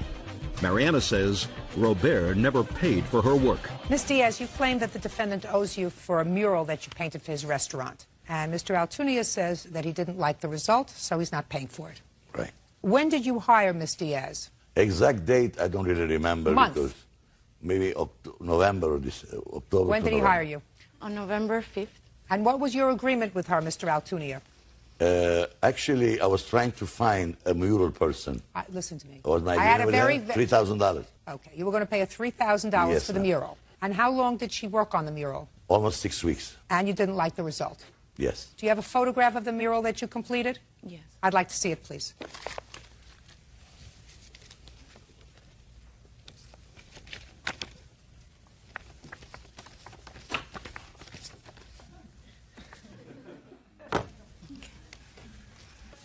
How did you find her, by the way, Mr. Altunia? I put the words around that I need a mural, and she knew one of my secretaries. It was a friend of hers or something, and when I asked her, she said, I'll do it. And you agreed on a $3,000. Can I see what you've put in there in place of this, sir? Yes, ma'am. I actually run it. I have a couple of samples that... I don't want to see a sample. No. I want to see what you did over her work. Here. And the top one, too. And the back. That's it. This is what is over the mural that she That's, painted. yes. You sure? Yes, 100%. Okay. I'm sure. Oh, I see what you did. You used part of her mural in the center, which is what you showed me. You used this part, and you had someone else paint pictures of women, dancers, around it. Yes, ma'am, it's true. Okay, good. Well, it's certainly, I will tell you, Miss Diaz, have you seen it? I'm going to show it to you. It certainly is lovely what he did. He added to your piece. Just show that to Miss Diaz. Okay. I know the artist that did this. He's awesome guy. Yes, awesome. he's wonderful. He used your center. Right. And then he painted beautiful women dancers around the back, and he is Right. awesome. It is awesome. He is awesome. Let me Yes. have it back. I met him while I was working on this because there's no question about it. Yeah. That as far as artists go, Miss Diaz, he's amazing. He's terrific. But Mr. Altunia, you see, this is your problem, sir. Okay. How long have you been in the restaurant business? 32 years. Let's say Officer Byrd and I decide to take our families to your restaurant. Sure. We come together. How many are in your family? 6. All together. You know, Altogether, children. 6. Yeah. My basic family is 22. Children, their spouses, and grandchildren. Sure. So between the two of us now, we're 28 people. And we come to your restaurant. What kind of food do you serve, sir? I have 8 kind of different restaurants that I represent. This one? I don't have. This one is French restaurant. It's a cabaret, madame. Good. So we come to your cabaret, and we eat, and we drink, and at the end of the meal, I say to him, you know what? I didn't like the food. I had better French food across the street. All right. So, Mr. Altunia, we're not paying the bill because we didn't like your food. We ate it. We used it. But it was better food across the street. Would your first phone call be to the police and say, these people are trying to scam me out of a $5,000 bill? No, They came, they ate my food, they drink my wine, and when I present them with a bill, they Can say, I you know, give we you had the better answer, French Your food. Honor? What? Before I forget, can I give you the answer? to Sure. that? I would invite you again for free next meal. Well, the next time, sir, that she paints a mural for you, maybe she'll do it for free. This time, you got to pay for it. My personal knowledge is... What? Good. Your Honor, that's good. Sir, I wouldn't use her mural. Listen to me. I did not use her mural. Just a second. You did. No, ma'am. You used her mural because No, I'm ma'am. looking at the... Can I- All right. I'm looking at the work that All your right. artist did, and your artist used right in the center a little piece of her work. Whether you chose to use her work or not, that's not what's relevant, sir. If you made an... But, Ms. Diaz, don't bother me. I think you ought to find a different line of work, by the way. But what I'm telling you is, she spent 6 weeks there. The fact that she is a person of marginal talent is not her fault. She really wanted to do a good job. This is the best job she could do. She didn't necessarily try to hurt you. And all during this, because I read the papers, you, instead of looking at it and saying, listen, my 6-year-old grandchild could do this job. I did the same thing, Your Honor. Oh, just a second. Okay, I'm Instead of doing that, you continued to give us supplies because she says, I could do better, I could do better.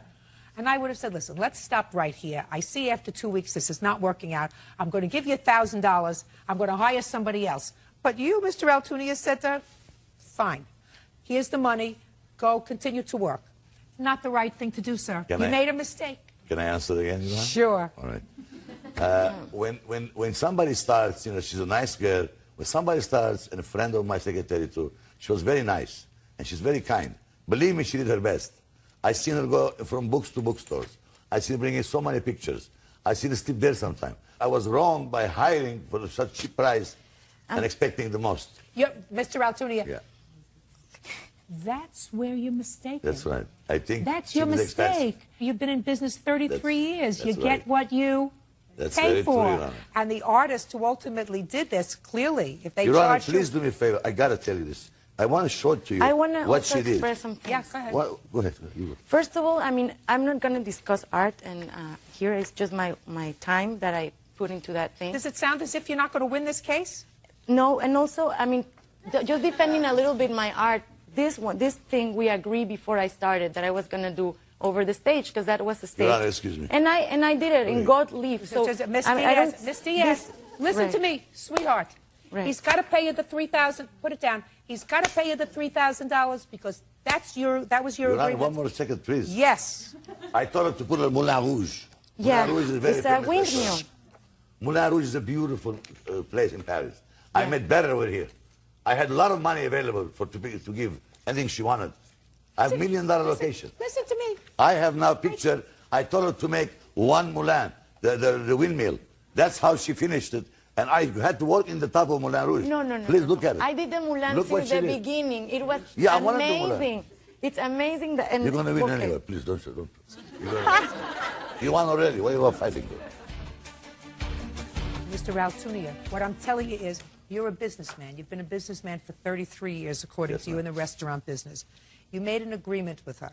Your agreement was she's going to paint, do the best job she could for $3,000. Right. The fact that you thought you were getting something for nothing, That's right. that's your problem. See, I then guess you had it to was. hire somebody to come in and finish the job. And I want to tell you something. The person that you hired is a person that has a tremendous amount of talent. But that's your problem. It's She true. worked for 6 weeks. You got to pay a judge for the plaintiff. Your And Honor. that's a Hold on, $3,000. wait, Thank don't you. give nothing. Goodbye. All these are Bye. excused. Good You may luck. step out. Thank you. In the matter of Sperry versus Shively. Parties been sworn in. You may be seated. Sure, have a seat. Miss Sperry, the defendant is your former husband's current girlfriend. That's correct. This is the former husband. That's also correct. How long were you married? 10 years. You have 3 children. Correct. And am I correct that your husband has primary physical custody of the children? That is correct. As of when? Actually, since from the time we separated, because of the fact I left the marriage. 4 years. And you see the children how often? Every Monday and Tuesday after school, every other weekend. How far do you live from your former husband? 54 miles. And who do you live with? I live with my husband. And you've been married for how long? 9 months now. Your claim is that Miss Shively had you falsely arrested for stalking. That is correct, yes. And you want to be compensated. And Miss Shively says that she feared for her safety because of your behavior, tried to have you arrested. So I'm coming to you, Ms. Shively. Tell me what caused you to file the complaint, and I would like to read the complaint and see the police report that was generated by you. There's some other documents.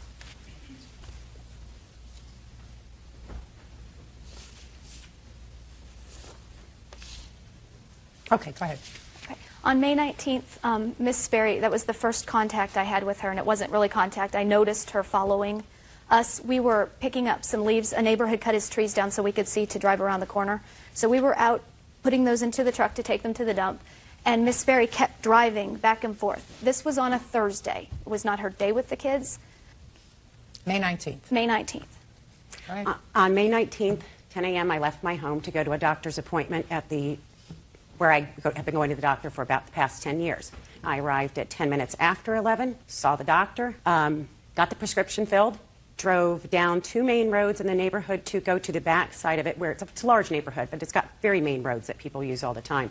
To go to the back side, to go to the Wendy's drive-thru, get a grilled chicken sandwich, and go to work. At that time, I was in sales, and I worked in the immediate area. Did you drive by their home on May 19th? No. Yes, you did. When I got to the back of the neighborhood at a traffic light, I noticed a burgundy van in front of me. It's windowless. And I looked, and he's got plates that say on them. I thought, oh, crap, I'm right behind Jeff.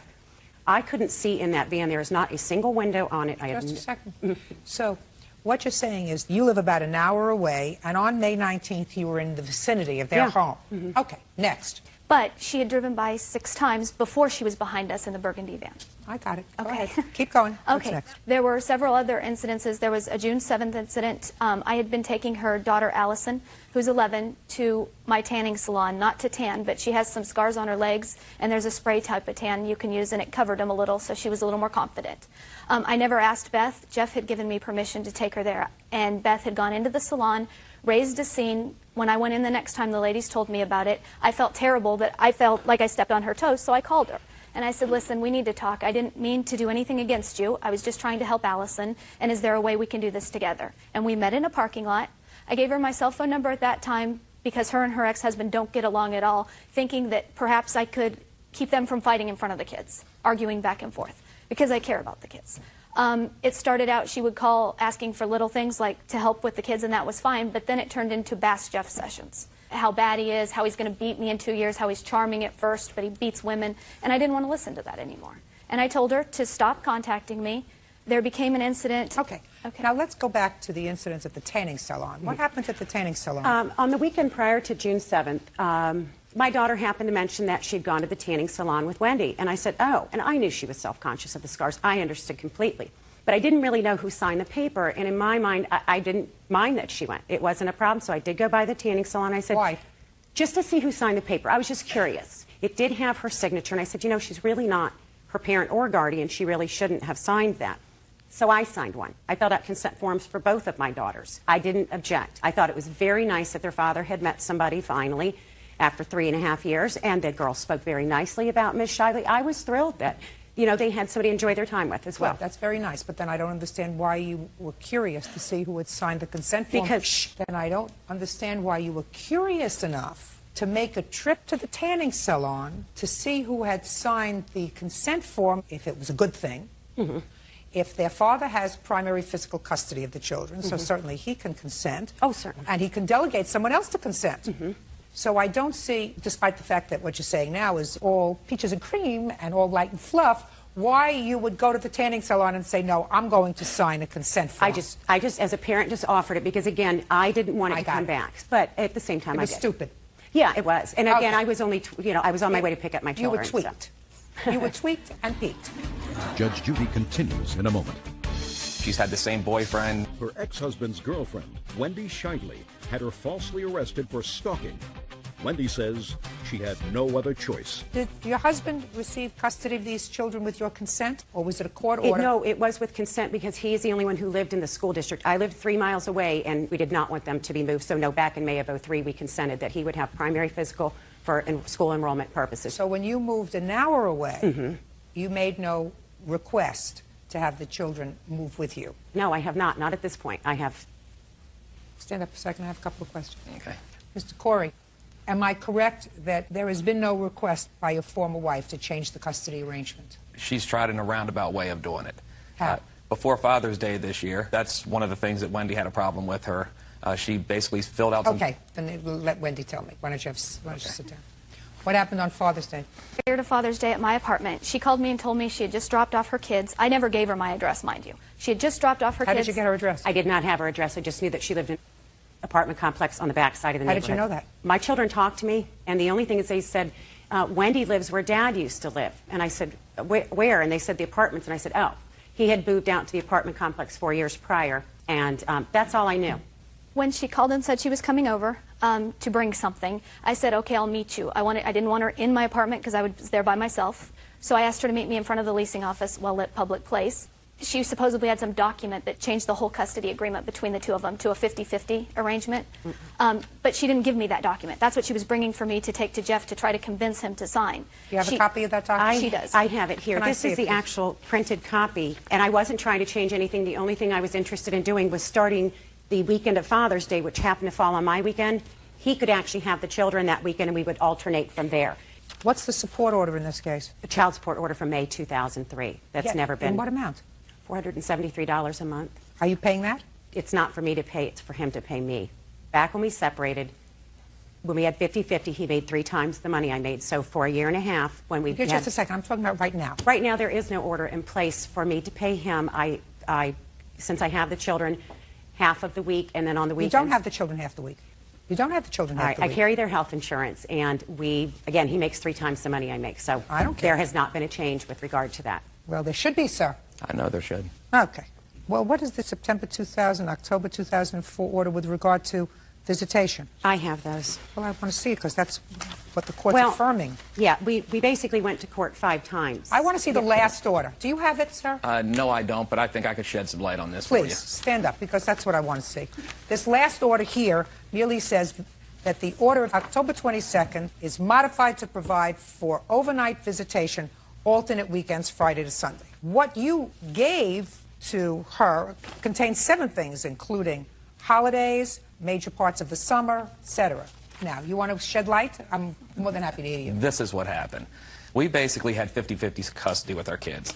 In our original paperwork, I put that if she moved more than 30 miles away from where we both lived, which I knew she was going to be moving out to the Fredericksburg, Culpeper area. She's had the same boyfriend even while she was still living in my house. That's kind of what happened here. She moved out there without telling me a word. When I found out, I went back to court. They basically said, the girls can't live out there with you. I ended up getting custody of my kids full time.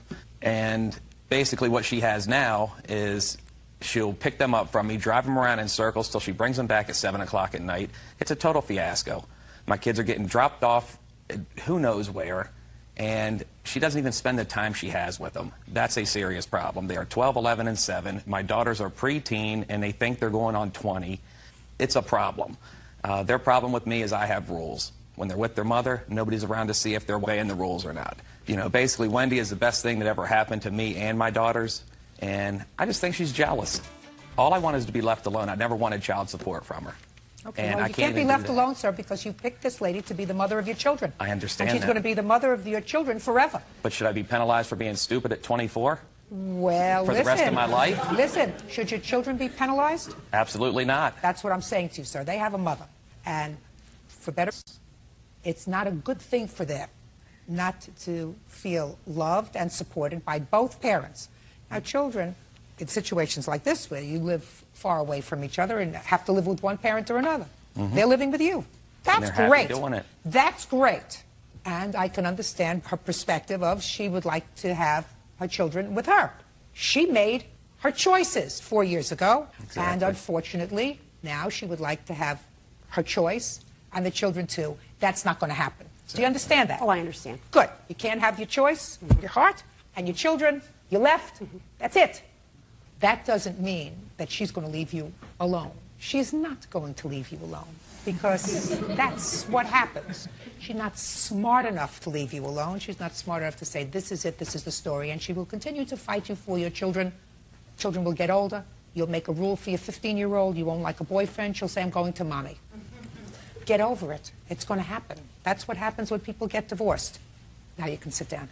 Now, tell me the rest of the stalking, madam, so that I can make a judgment with regard to this case. Okay. And move on. The following at the tanning salon, the following me in the car, there were, all the instances are listed there. I don't remember them all now. Factored in with, I was afraid all the time because she didn't represent herself as a stable, sane person to me. And I don't mean to be mean, but that's what it was. So I was Give me an afraid. example. Trying to sneak over that custody agreement, she showed up with the custody agreement and then wouldn't even give it to me. She asked for my email, saying it wasn't dark enough for me to read. Could she email it? She was trying to gather more information. I handed her over my email address, though, thinking, great, it'll stop the phone calls, and she won't be bashing her husband. She'll be sending me email. But I'm afraid of her. The final straw was Father's Day when I picked her children up, Father's Day evening at McDonald's. Was afraid they would get into it because it was a bad day for everybody. Picked him up. She came storming over to my car, yelling, give me Taylor's cell phone. His daughter had a cell phone, which her father took away because she was using it to deceive and lie to him. He gave Beth plenty of warning that he would take it away if he ever saw it again. She told her to sneak it in the house in her backpack and keep it on vibrate so her dad didn't know. So she was storming over at me, got right in my face. I rolled up my window and drove away, but I was very afraid of her at that time, and that's what precipitated the police report. Anything else you want to tell me? I would like to tell my side of the story because this is just totally made up. I did meet Ms. Shively for the first time on June 7th. She did call, asked if we could talk, indicated she didn't want to have any problems. I agreed. Talked for about 20 minutes, offered me her cell phone number. It was very nice. So I left and got the girls, and my daughter saw her at the pool standing at the fence with her son, so they walked over to say hi. I took a glass of water to want a cup, and Mr. Corey pulled up and said, make a new friend. I'd pass on that, and I left with my middle daughter. 5 minutes later, he called me and left me a very nasty email saying she sees right through you, that sort of scenario. He's basically saying, while I have my children with me, I'm stalking her. Your and that's children aren't just with not, you when you have them. On 5:30, I picked up the girls on 5:29. Tell me about the incident with the cell phone. With regard to the cell phone, I had given my daughter a cell phone back in October. I showed up to get her, and that evening I got a very nasty email from him telling me that he doesn't want me to come by anymore to get the girls to meet him at McDonald's. That's fine. At 6 p.m., I showed up at McDonald's. Ms. Shively was there to get the children. I got out of the vehicle with my daughters, walked to her car, and I said, did you bring the cell phone with me? I had left a message on Friday at his house saying, I'd like to get my cell phone back. I did this in front of 3 people. It was not nasty. She said, no, I don't have it. Get it? And she said, no, he says he'll give it to you when you go to court. And I said, what does assault and my cell phone have to do with each other? She said, I don't know, don't put me in the middle. And I said, fine. And I walked away, got in my car, I drove to the police station, which was a couple miles away, and I told the officer, he's got my property. I've been going through this kind of abuse for 4 years. I want my cell phone back. Where were your girls when you went to the police station? They had just left with Ms. Shively, so I went by myself. So you dropped the children off when you went to the police station? Correct, because I did want my property returned to me. He had no right to confiscate it. Just a second. You had no property. I had a cell. No, dear. You gave the cell phone to your daughter. Listen to me. That's a gift. It's not your property. Okay. Okay. So let me tell you, I have to make a judgment as to whether or not your actions, just listen, whether your actions were sufficient to cause her to feel fearful enough to seek a protective order. And I'm going to refer to 2 things, 2 objective things that you did, because I don't know, I wasn't there. I couldn't tell, based upon what either one of you tell me, whether or not you were making calls to her and saying bad things about him. I can't tell whether or not you were, in fact, driving back and forth. There's no videotape of you driving back and forth, but you did 2 things that suggest to me that you're more angry than you seem. I'm speaking. That you're more angry than you would seem to want to convey to me. 1, for no apparent reason, you went to the tanning salon because you were curious about who signed the consent. There was no reason for you to be curious. Your former husband has physical custody of these children. He can do whatever he wants to do. I assume it was in the children's best interest. As a matter of fact, you agreed that it was in the children's best interest, but your nose was tweaked as to who signed the consent. And not only did you go there, but once you saw that she had signed the consent, you said to them, she's not their mother, I'm their mother, give me the forms, I will sign the consent, because that's what objectively you did. The second thing you objectively did was, after you dropped the children off in June, with regard to this cell phone, instead of just saying, listen, I'm not going to get myself exercised over this cell phone, I'm going to the police. The police? Over a cell phone? And you knew why he had taken the cell phone away from her. He took the cell phone away from her because she wasn't doing the right thing. Ms. Shively probably had good cause to file a complaint against you. In any event, your complaint for false arrest is dismissed. Case is dismissed. That's all. What is your excuse? You may step out. I think it's jealousy on the other. Killebrew versus Caton. You're welcome, Judge. Parties have been sworn in, Your Honor. You may be seated. Ms. Killebrew, it is your claim that you made a series of loans to Mr. Caton, who was a friend of yours. Yes. Mr. Caton says that you did buy a lot of things for him, and you gave him money. And you did that because you liked him. And everything was okay until he started to go out with a friend of yours. And all of a sudden, these gifts became a loan. Correct. How old are you, sir? 33. What do you do for a living? I got a home improvement business. Who do you live with? I live myself. You have a home, an apartment, a condo? I have a home. It's your own home? It's my own home, yes, ma'am. And you drive to work in a car? Yes, I do. Why would you take money from Miss Killebrew? Well, what the things that happen, she would come by, I'll be getting to get something, or I'll need something. She's like, I'll get it. I say, well, I can't get it right now, or maybe I'll get it later. No, don't worry about it, Mr. Caton, I want to know why a 33-year-old man, who, according to your answer, didn't have any emotional feelings towards the plaintiff, other than as a friend, would allow somebody else who you knew had feelings for you, because you say that. Okay. Why would you allow her to spend money on you? Well, I have to say, she's an adult as well, just as well as I am. No, I mean, I'm talking about her. So for her to give me something? When I talk, you don't. Okay. Because she may find you adorable. I do not. I know what would motivate her, you see. That I understand. I understand she liked you. She had feelings for you. That's what she says. So women, when their hearts are involved, they do dumb things. I can't help that. Just a second. And you can't help that. What I want to know is, knowing what you know about this lady, who was a nice lady, you were friendly with her. So knowing what you knew when you started to take these gifts from her, why a 33-year-old homeowner who has his own business and has a vehicle and dresses himself and entertains himself would have the kind of character that would say, yeah, sure, she likes me. I'm going to let her take care of things that I wouldn't buy for myself. Like I say, I mean, if she offered something, I mean, why should I turn it down? I don't understand that. You don't. Well, let me tell you. this is just a Let me gift. tell you why, sir. Because we live in a world where we're supposed to be kind to each other, where we're supposed to be honest with each other, where we're supposed to not try to hurt each other, where you're supposed to live by the rule that says you do unto other people as you would like them to do to you. So, if you were smitten by a woman, you really, really liked her. She wasn't crazy about you, but she sort of hung around you because had nothing better to do for a while. And you took care of her rent for a while, and you said, let me help you out, because you were trying to ingratiate yourself with her. And then you found out that she was just playing you. There was no reason for it. It wasn't that she couldn't afford it. Just that, why not? Take it from you. Would you feel stupid if she started to date a friend of yours? Well, my thing is... Would you feel stupid? I don't care who anybody dates. People are people. I can't tell someone what to date or who to date. I wouldn't feel stupid at all. Trying to explain. I've dated people and then somebody else. You know what Officer Byrd just said to me? Trying to explain character to a person who has none. I don't know. Maybe he has no character. I don't know. No. He has character. He doesn't take... He just judged me, so why can't I judge him? You judged yourself. Because when you say, she wanted to give it to me, why shouldn't I take it? Knowing she cared for you, you didn't care for her. No, I didn't. I give people gifts. My ex-fiance, I gave her diamonds, and then we broke up right after that. So well, she was your ex. Listen Listen to me. She was your ex-fiance, which means I assume there was a time when you both thought that you loved each other. Well, Listen to me. That's a question. I assume if she was your ex-fiance, there was a time when you bought her these diamonds and she accepted them, and I don't know what she bought you, that you thought that you loved each other and that you were going to spend your life together, right? Maybe. Get over it, Mr. Caton. Listen, Miss Killebrew, yes. You chose somebody as a friend who has no character. That's not a lawsuit. You gave him money a year ago for some nonsense. Then you went and bought a dirt bike that you repossessed. You stopped making payments on it. You didn't make payments on it. You made payments on it. Why did you do all that? Honestly. Honestly, when we were friends, you know, he claims that there was no feelings. He makes it seem like, you know, we didn't spend a lot of time together. We spent a lot of time together. We'd go fishing together. We'd go bike riding together.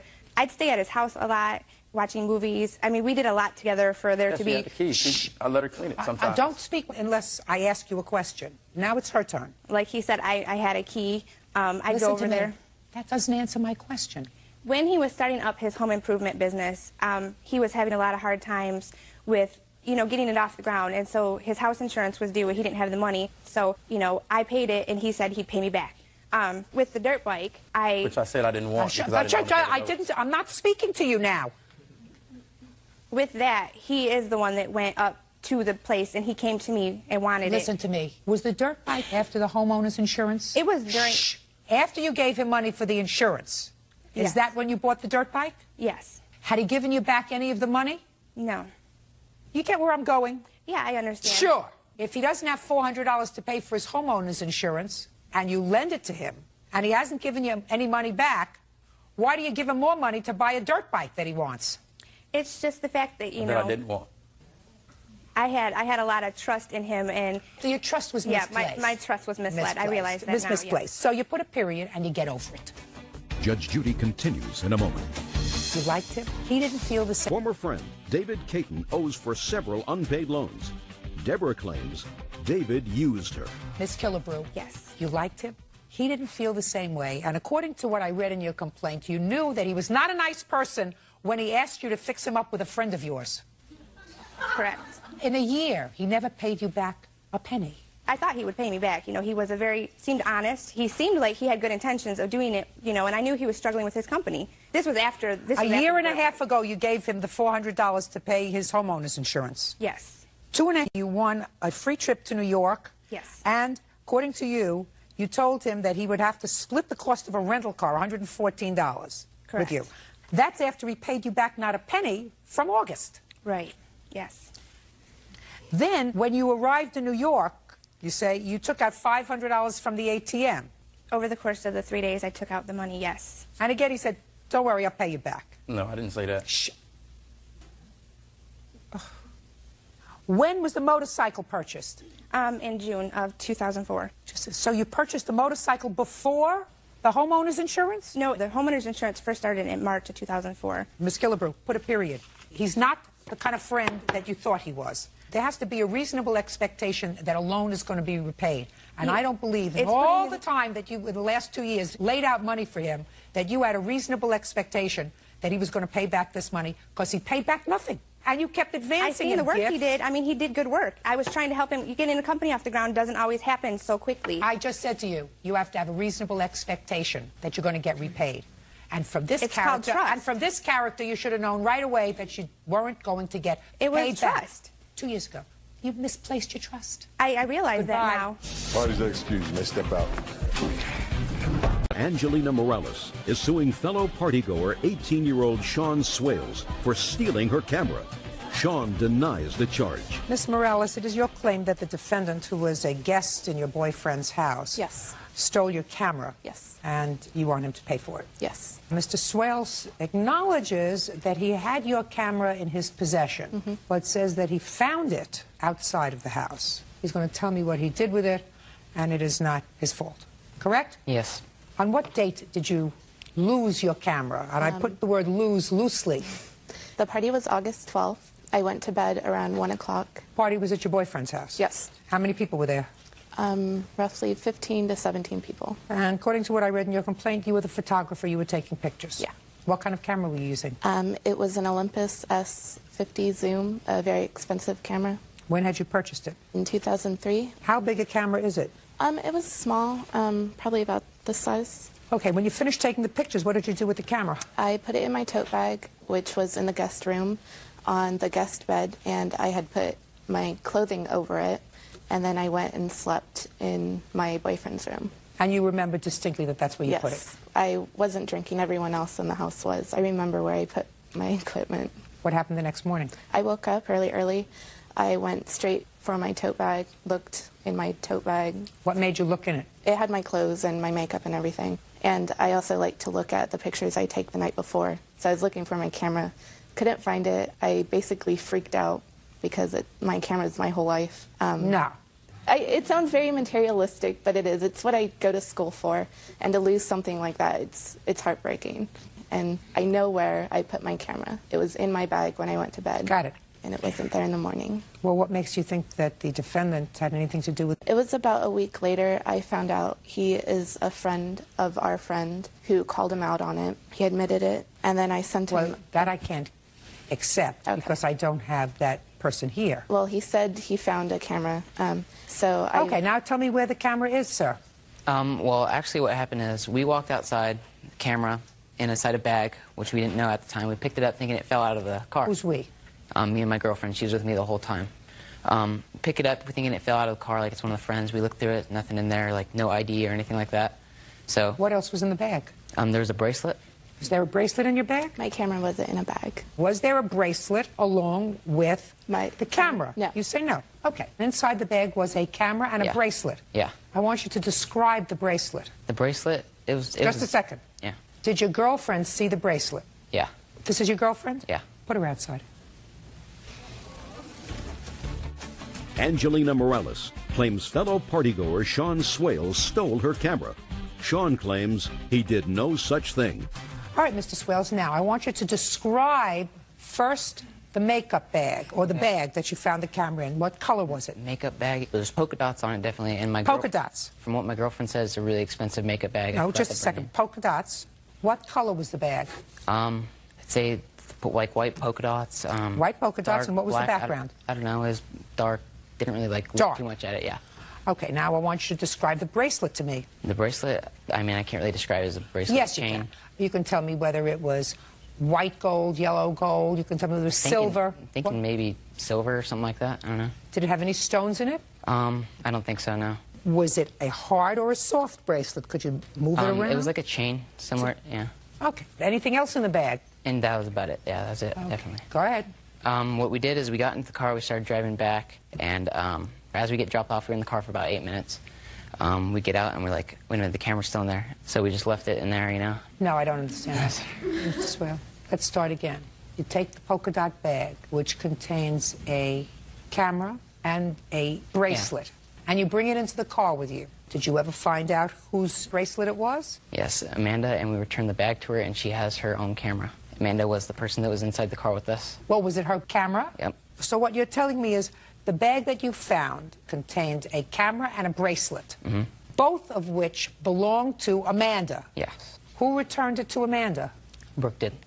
Who's Brooke? My girlfriend. So your girlfriend returned the camera and the bracelet in the bag. No, not the camera, just the bracelet in the bag. What happened to the camera? The camera was left in the car as she grabbed it when she got out at her spot that she got out at. So your girlfriend grabbed the bag, but the camera was not in the bag. Camera was not in the bag. We had the bag, took the camera out, looked at it, set it in the car. We accidentally, mistakenly took the bag, and we ended up finding out it was Amanda's. Now sit down. Now you can go and bring me back the lovely Brooke. Brooke.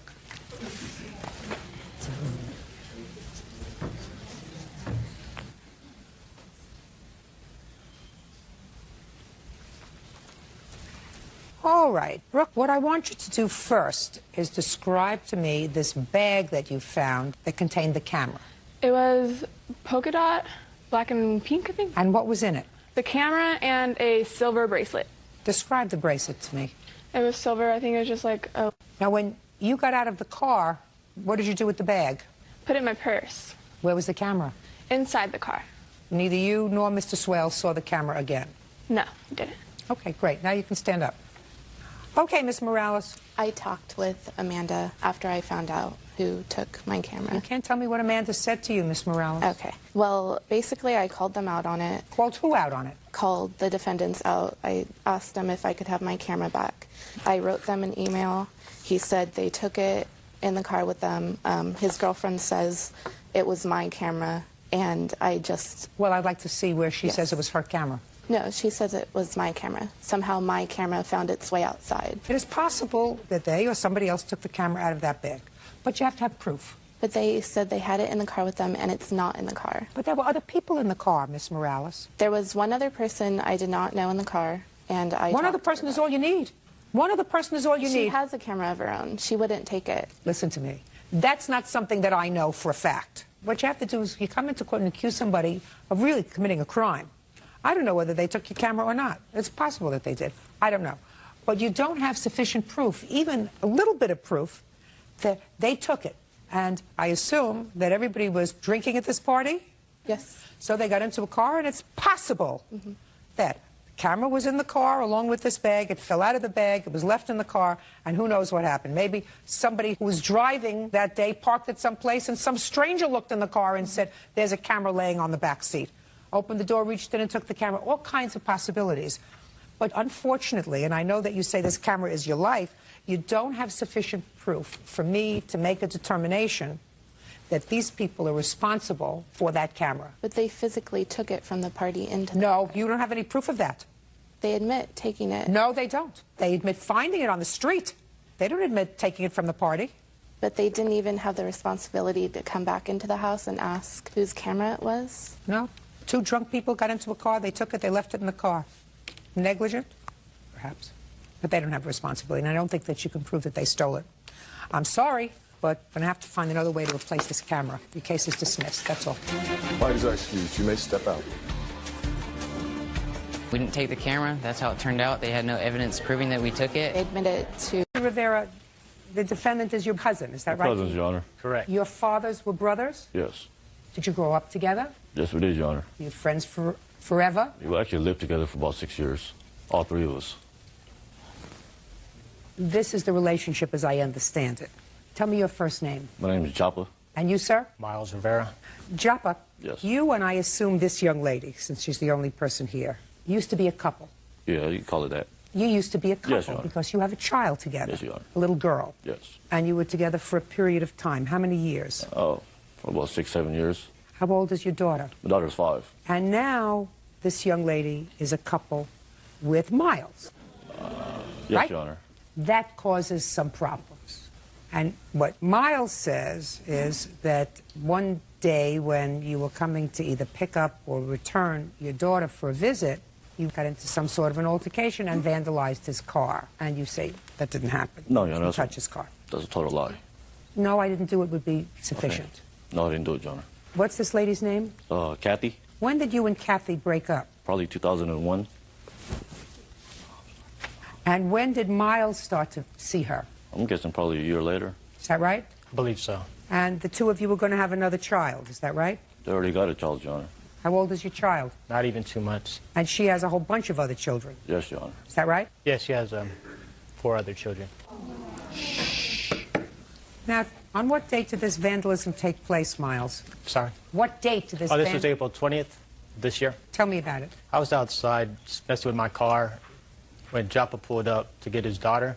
No, I hadn't seen him for about a year before that. So I was just like, hey, what's up? And then he could... Why hadn't you seen him for a year? You were close. We stopped speaking because of that. You mean because of Kathy? Yeah.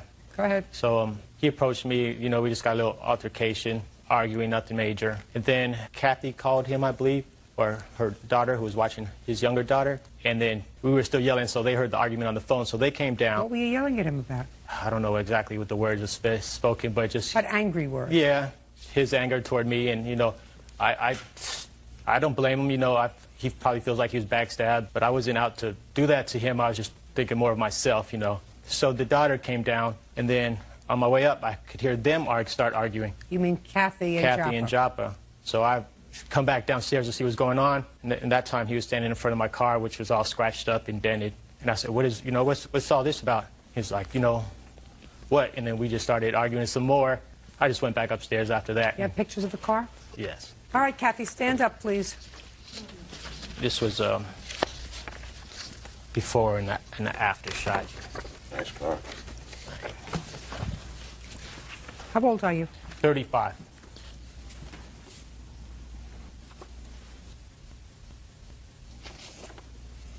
Oh, well, it looks like somebody keyed the car. Correct. Okay, Kathy, tell me what you saw. Joppa just started hitting the car. Started kicking the car? Kicking, hitting, scratching. Well, I don't see any kicking the car. I don't see any dents. I do see scratches. Tell me how he made the scratches on the car. With a key. Did you see him do that? Mm-hmm. What did you say to him? I asked him what he was doing. And what did he say to you? He didn't say anything. He threw up gang signs. What is that? Signs. Show. I'm sorry, Your Honor. Show me what that looks like. I don't know. It's like something with his hand. You know what that looks like? I have no idea what you're talking about, Your Honor.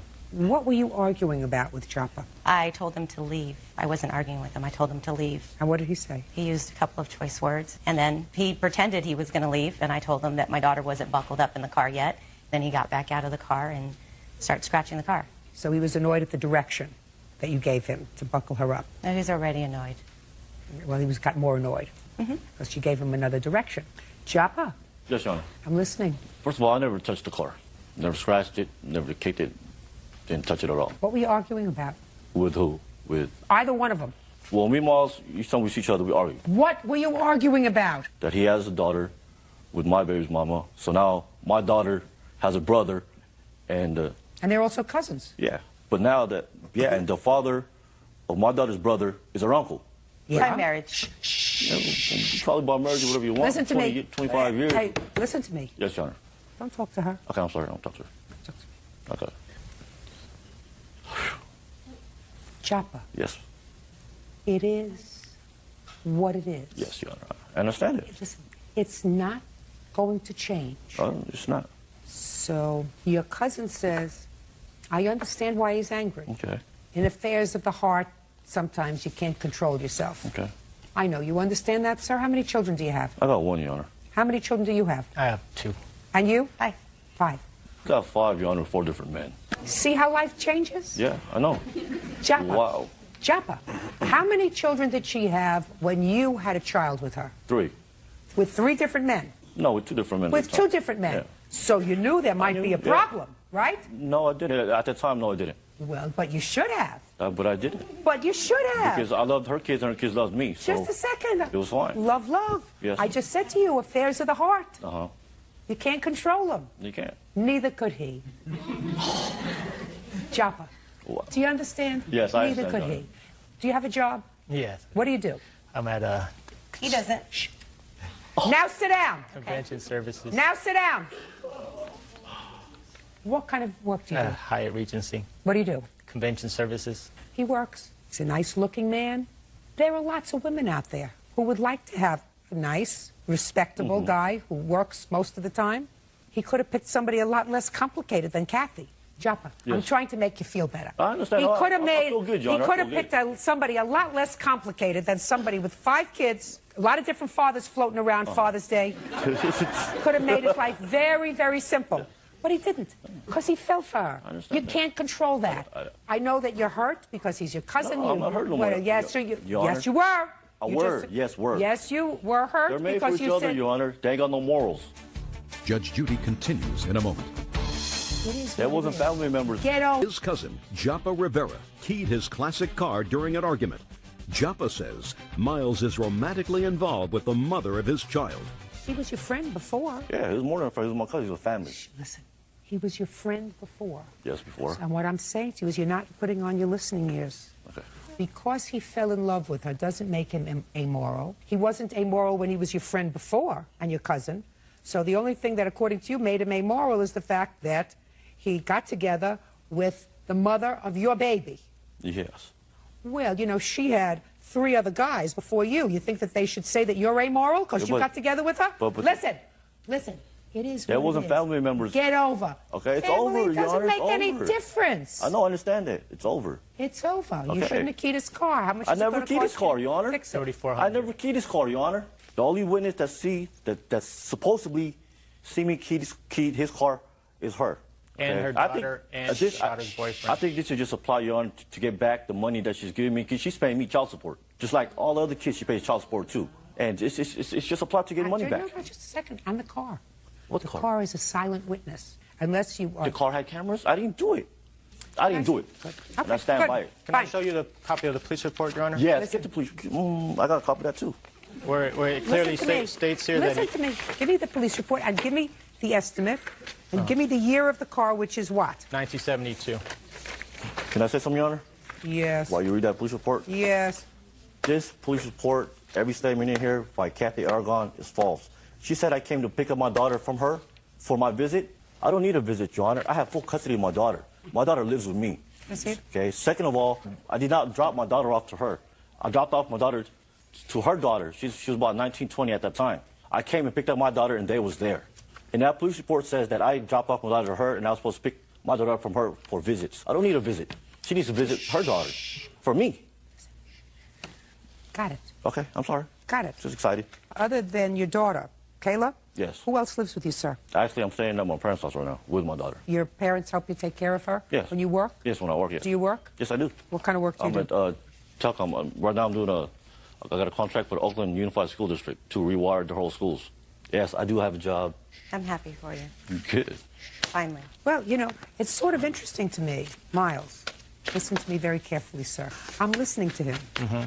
And the truth is, he's becoming more persuasive to me. In what manner? There are only 2 people. There were 2 other witnesses there. I don't have any other witnesses, sir. I only have her. And he confessed to the police officer on the phone. Would you ask him to please point out to me where it says that he Okay. confessed to the police officer on Can the I say phone? something about that, Your Honor? No, I want to read it. Okay, read it, then can I say something? Yes. Okay. I wish the police was here because police doesn't lie. I should have subpoenaed a police officer. Oh, well, that's interesting. Here you go. It says the police officer said that while at the scene, Miles called you, and the police officer obtained a statement from you that said that he was off and that he vandalized the car. Rivera won that would be you to get an estimate, and he would have the vehicle fixed. I didn't know it was a police officer. I thought it was like one of his friends telling me to come back, because the first thing the phone call said, won't you come back over here? How am I supposed to know it's a police officer? How am I supposed to know What it's difference not does his it make? friend? Why would you say to somebody, why would you say to anybody, police officer or otherwise, because I'm it might be speaking, his friend. I'm speaking. Why would you say to somebody, a police officer or otherwise, yeah, I was pissed off, I vandalized the car. Tell him to get an estimate, and I'll have it fixed. Just to get off the phone, because I didn't think it was a police officer. You know what's going to take you to get out of here, sir? Okay, but you know what? Can I also say something? $3,479. That's what it's going to cost you to get out of here. Judgment for the plaintiff. That's all. Step out. Oh, man. Parties are excused. You may step out, sir. Step out the back to you, right? It's frustration. Step forward, please. 23-year-old Rosemary Penco is suing her ex-boyfriend, 26-year-old Clint Potter, for damaging her car when he grabbed at the steering wheel. Ms. Penco, according to your complaint, you were separated from your husband for a period of time, and while you were separated, you started to date the defendant. You claim that at some point last year, he caused you to have an accident in your car. You want him to pay for the damage to the car. In addition, you claim that he has embarked upon a campaign of harassment over the last 6 or 7 months, and you want him to compensate you for that as well. Mr. Potter says that he prevented a more serious accident on that date back, I believe it's in March of 2005, because you were driving too quickly and he tried to stop you. And in addition, he has a counterclaim for $300 because he says after this incident in the car, you called him and asked him for a loan of $300 and you haven't paid him back. You've since gone back to your husband. Is that right? Rosemary Penco claims ex-boyfriend Clint Potter damaged her car when he grabbed at the steering wheel. All right, when did you start to date Mr. Potter? Probably in November. When had you and your husband separated?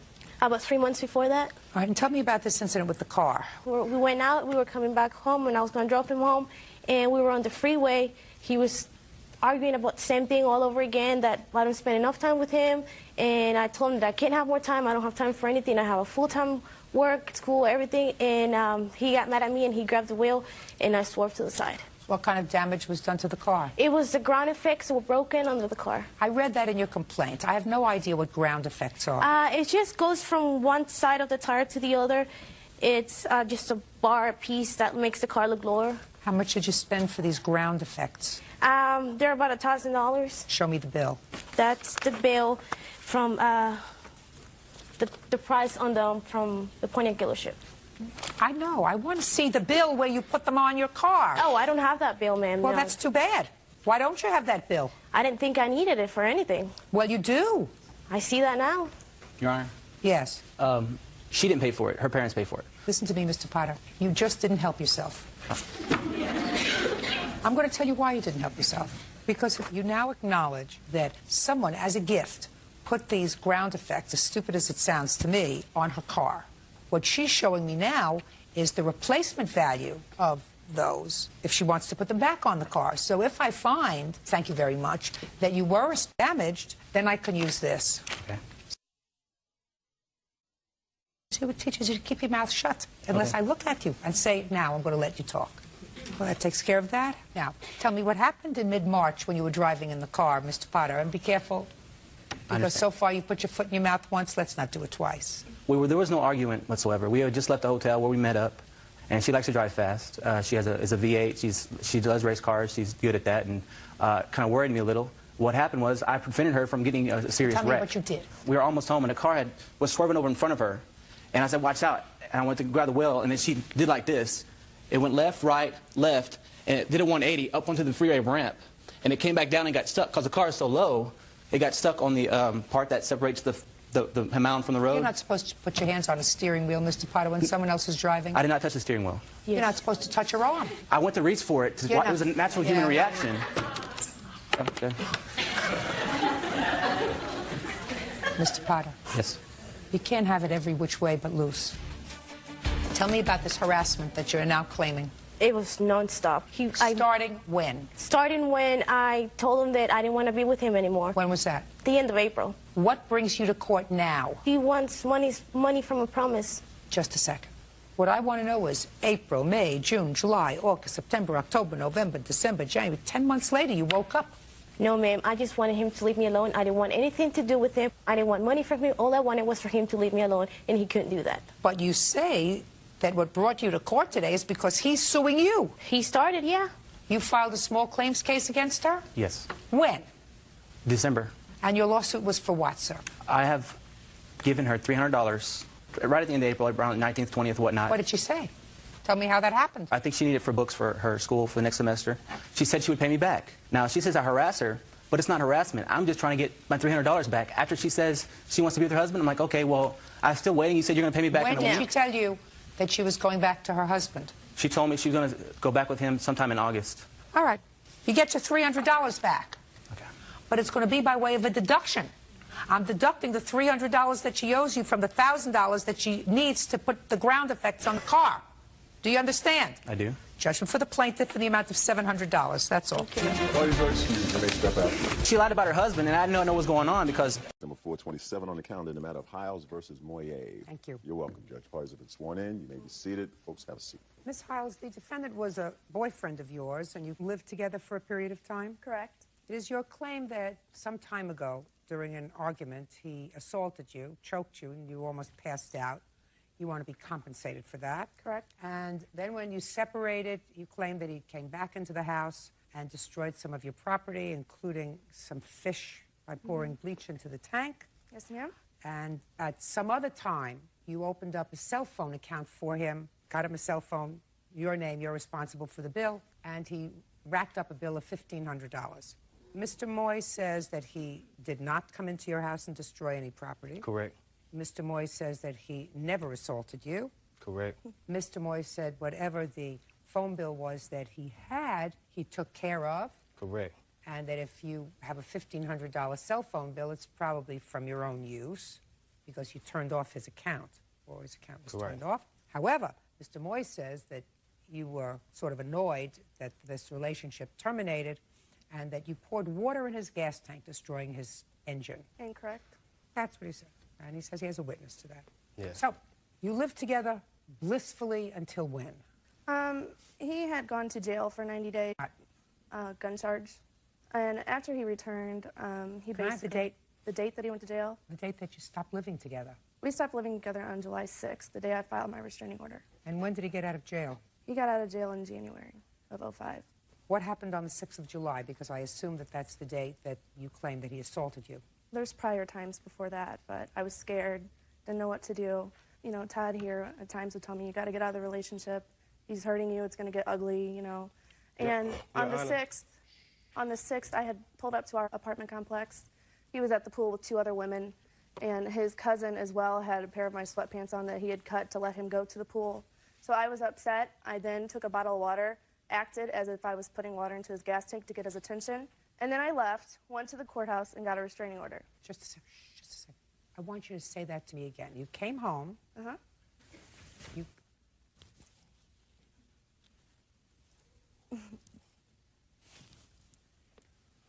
followed directions very well, Mr. Moy. You came home, you drove up, and you found that he was out at the pool with 2 other gals. Yes, ma'am. And his cousin. Yes, ma'am. Cousin is a male. Yes, ma'am. He had taken a pair of your shorts and cut them. Yes. So his cousin could go swimming with him. And you got very angry with that? Of course. Go ahead. Let me hear what happened. Yeah, and my mom was in the car with me. I took the bottle of water out, and she's like, what are you doing? I was like, I'm going to get his attention is what I'm doing. So I went over to his car that was parked where he could see it perfectly. I pulled the license plate down, acted as if I was doing it, got his attention. He came running. I got in the car, and I said, I'm done. And I went and got a restraining order that day. What did you get a restraining order for? Because he's crazy. Listen to me, Miss Hiles.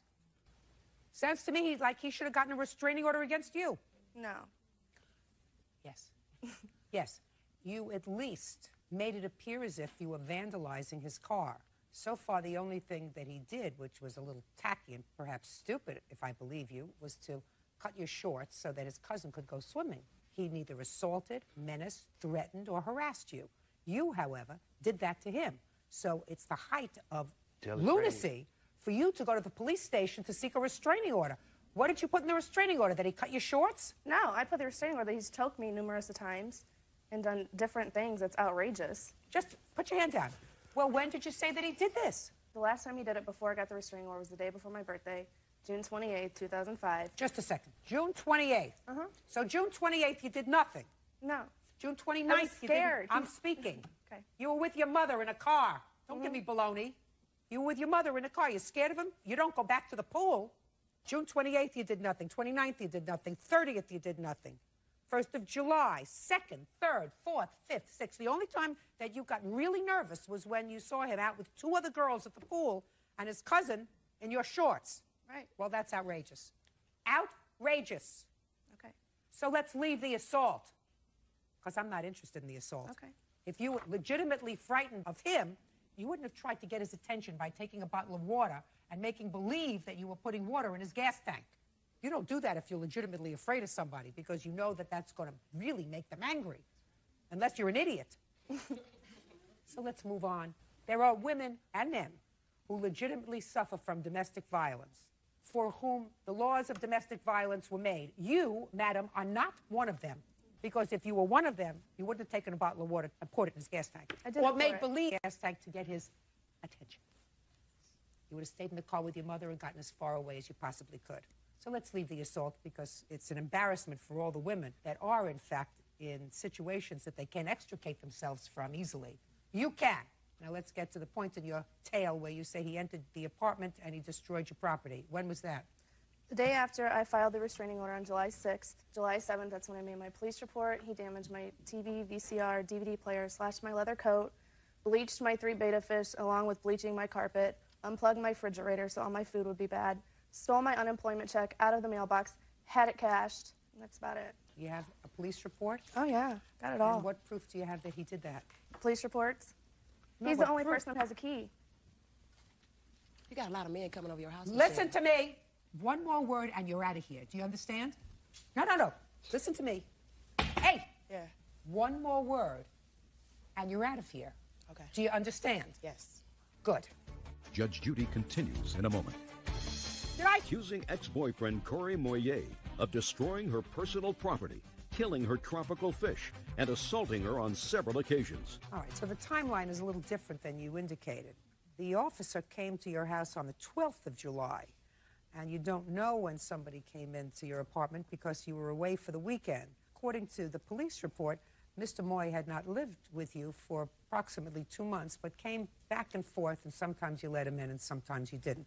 When you came back from the weekend trip is when you found all this damage to the apartment, Right. and you made this report. I had to leave town because I have another police report. I had harassment, him calling me, telling me he was going to kill me. And then in return, when I felt like I was safe to come back, I went and picked up Todd, my apartment with me, and he's the one that found everything, you know, like we couldn't figure out. He put water damage in my TV, my VCR, my DVD player. My food was all spoiled. I mean, he took bleach and just sprinkled it. When did you leave on your trip? After I filed the police report on the 6th. I was scared. I couldn't go to my parents' house. Listen to what I'm saying to you. Oh, I'm sorry. Listen to what I'm saying to you. A woman who is frightened of being assaulted does not try to get her boyfriend's attention because he's out swimming with 2 other women by making believe she's going to destroy his car. That's not what somebody does when they are truly afraid for their well-being. Sometimes they may stay in a relationship that's not smart, but they don't instigate a fight. Right. So I do not believe you. Do you understand? Okay. Good. Let's get over that. You were angry when you pulled up and saw him, according to you, Right. at the swimming pool with 2 other women. You were angry. Mm-hmm. That had nothing to do with being in fear. Now, other than the fact that, according to you, he was the only person who had a key to your apartment, do you have any other proof that he did any of this damage? He admitted to it. To whom? To my father. Where is he, your father? At work. Well, that doesn't help me. This is a court. Well, So you have no proof. Okay, now, when do you allege that she poured water in your gas tank? Like July, like... If you don't know, you're allowed to say, I don't know. Then I'll try to jog your memory. Do you understand? You know, I know that that's a difficult thing for you to say, I don't know, because you probably think you know everything. Pretty much. Pretty much. That is the least accurate thing that you could possibly say to me. Now, if you say to me, I know nothing, that I would believe. But the fact that you think you know everything, that would mean that you're really successful. Do you think you're really successful? No. Right. Now, let's get to it, sir. On what date do you claim she put water in your gas tank? Sometime in July. Was it before or after she alleged that you vandalized her apartment? Before. So she put water in your gas tank before. You see this problem that you have over here? Now I'm going to address myself to her. Now you can stand up. Name? Nicole Stevenson. Miss Stevenson, I assume that you are Mr. Moy's witness to this incident where she poured water in his gas tank? Yes, I am. When was that? That was before the incident she claimed that Corey broke into her apartment. Tell me about it. That particular day, my boyfriend and Corey was going down to the swimming pool. Of course, they were being men. They do what men do. First of all, we're not married. So if they cheat on you, I'm sorry? I hardly understood anything that you said after swimming pool. Oh, I talk so fast. I'm sorry. Let me Well, slow listen down to for me. you. You talk so fast, and I'm getting older. Oh, okay. So one of us is going to have to modify the way we do business. Okay. Since I can't do anything about my advanced age, you're going to have to slow down. Okay. Do I make myself clear? No problem. Good. Now, you were hanging out at the swimming pool. Uh-huh. My boyfriend. Your Honor. Don't speak. Your boyfriend is who? My boyfriend is his cousin. Oh, the one who needed the shorts. The one that needed the shorts. The one who right. needed the one shorts. that needed shorts, correct. Go ahead. So you were hanging out at the pool. We were hanging out at the pool that particular day. They were flirting with, pulled up with her mom in the car. She freaks out. She started calling, saying racist little names with the N-word. You're doing this, you cheating on me, woo, woo, woo, this, that, and the other, how dare you? And then her mom was sitting right next to her in her car. And Michelle claimed she was so scared, but she got out the court amped up. Just tell me what you saw. I'm telling you what I saw. I'm telling you, I see Michelle outside the car amped up with her mom Could sitting you in the tell car. me what amped up means? Amped up meaning she's enraged, basically. So that time she has a water bottle in her hand. She goes around to his gas tank. Like, she's not acting like she's pouring water. She's pouring water in her car because there's water on the ground. Did you have the car fixed, sir? No, it's still in the shop. I have to finish paying for it. What year car is it? It's an 88 Monte Carlo with a 350 Edelbrock intake super racing engine, basically. It's the engine. It's not the body of the car. It's the engine itself, which is high performing with a positive rear end traction, shift kit, all that stuff that, Don't speak. And that's a high performance shop who works on cars specifically with them type of motors. I can't take it to any other So what place. you're telling me, Mr. Moy, is that this is a car that's very dear to you, Yes. right? Yes. That this is your pet project, this car. Yes. That you've worked on the car and put a lot of money into it. Yes. And you were at the pool that day and saw her pour water in your gas tank, destroying the engine to this machine that you really loved, right? Yes. And now you want me to believe, after you saw her do that, you did nothing to her property. Look at me. No. I got arrested for the incident that she claimed that I broke on her apartment and was released on questioning because they found no evidence. I don't care whether they found no evidence. This is a civil proceeding. Mr. Moy, listen to me. I understand. Yeah, you understand? Let me tell you what doesn't make sense, sir. I believe that she poured water in your gas tank. I believe she did that. Put your hand down. What doesn't make sense is that you would do nothing. So it doesn't make sense, sir, that it was anybody other than you.